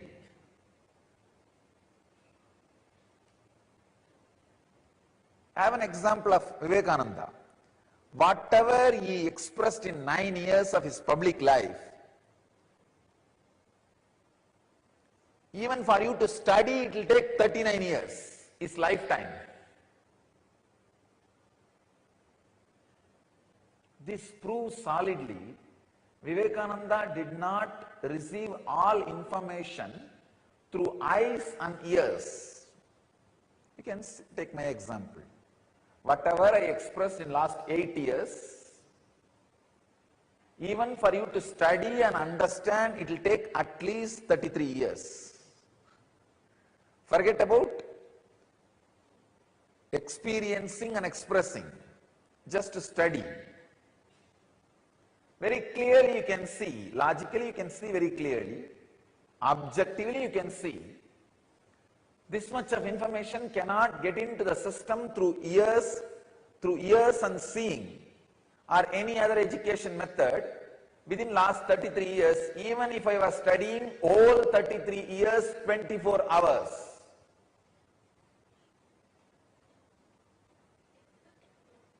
Then how did these informations get into the system and comes out?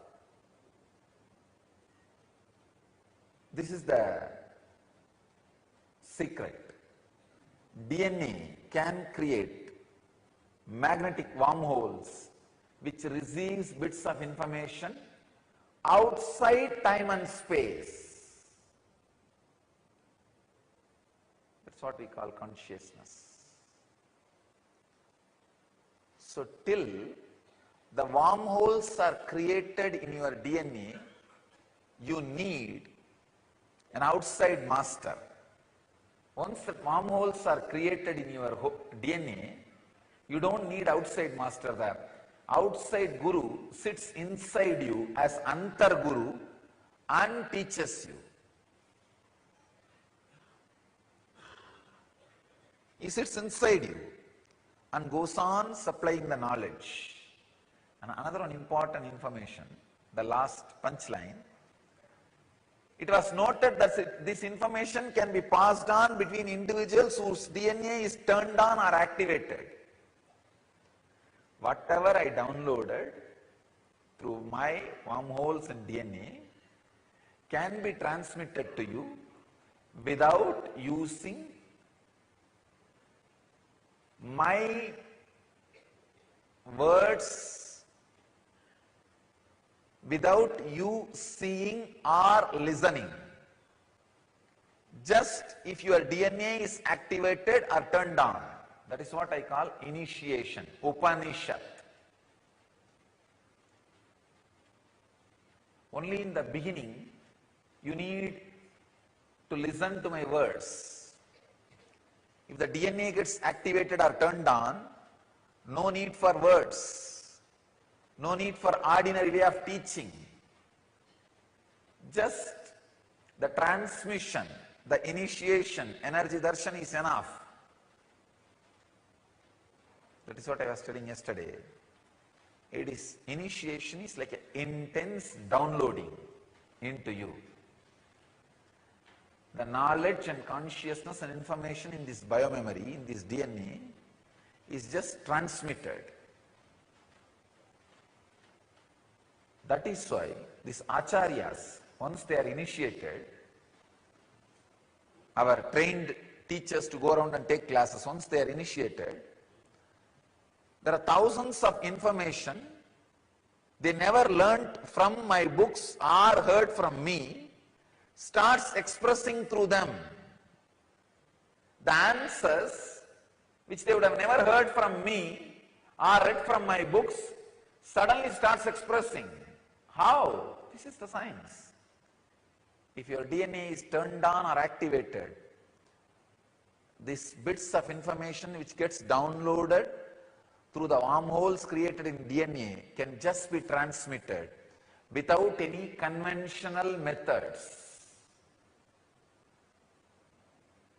This is what is happening during every initiation, every process in inner awakening. This is what I am doing in our Vidyalayas, in our Gurukuls. The transmission without using conventional methods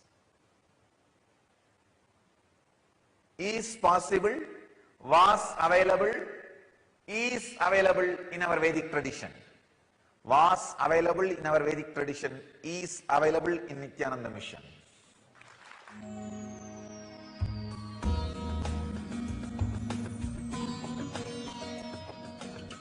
These are some of the clearest cases. When you have energy transmission, diksha, you are waking consciousness with your awakened. Means when you morning wake up and see, whole thing should look more deeper. Green should look more greener. Rose should look more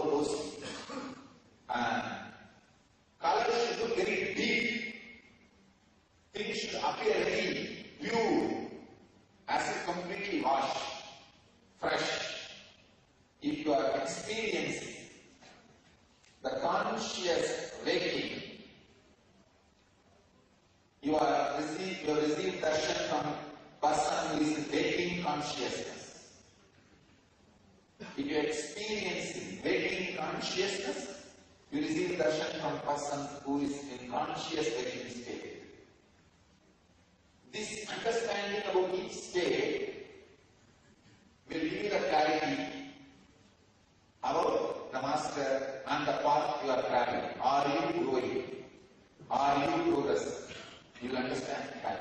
The next is the conscious dreaming and dreaming consciousness.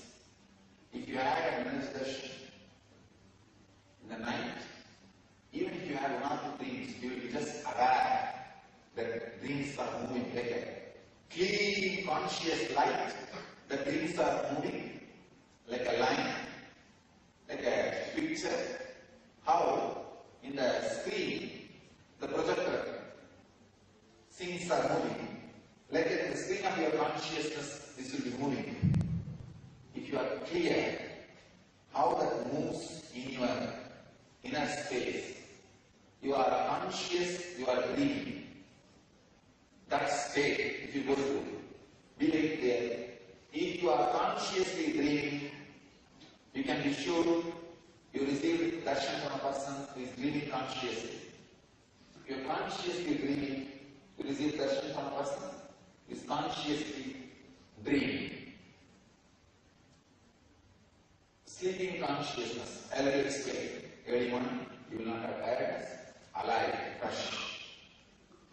And this awareness consciousness, just for no reason, you will be sitting in His presence. You will have pure awareness consciously. You know you are in pure awareness. You are in pure awareness. So if you are having the awareness conscious experience, you are in conscious awareness. So this is what I call Upanishad, the experience of Upanishad. Of course, finally the conscious consciousness merging with Him, becoming Him, becoming one. That state has neither definition nor scale or entity. That state of conscious consciousness can never be explained. It is just, that's all. Now, understanding about the states will give you the scale to work with yourself and work with the master. With this scale, measure every day what is happening in you. Then you will be able to very clearly feel which direction you are going.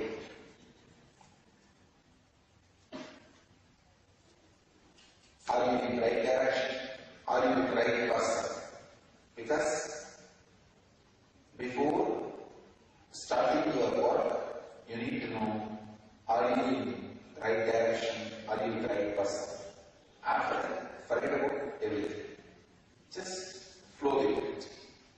Flow with the energy. Welcome to Inner Awakening, the most powerful personal transformation retreat you could ever experience. In just 21 days, thousands are already experiencing the shortest route to constantly high energy levels.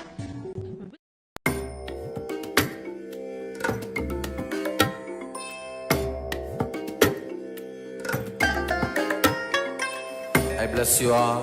Let you all open all your three eyes and manifest the powers of Mahasudashiva. Om Nityananda Paramashivoham. Om Nityananda Paramashivoham. Om Nityananda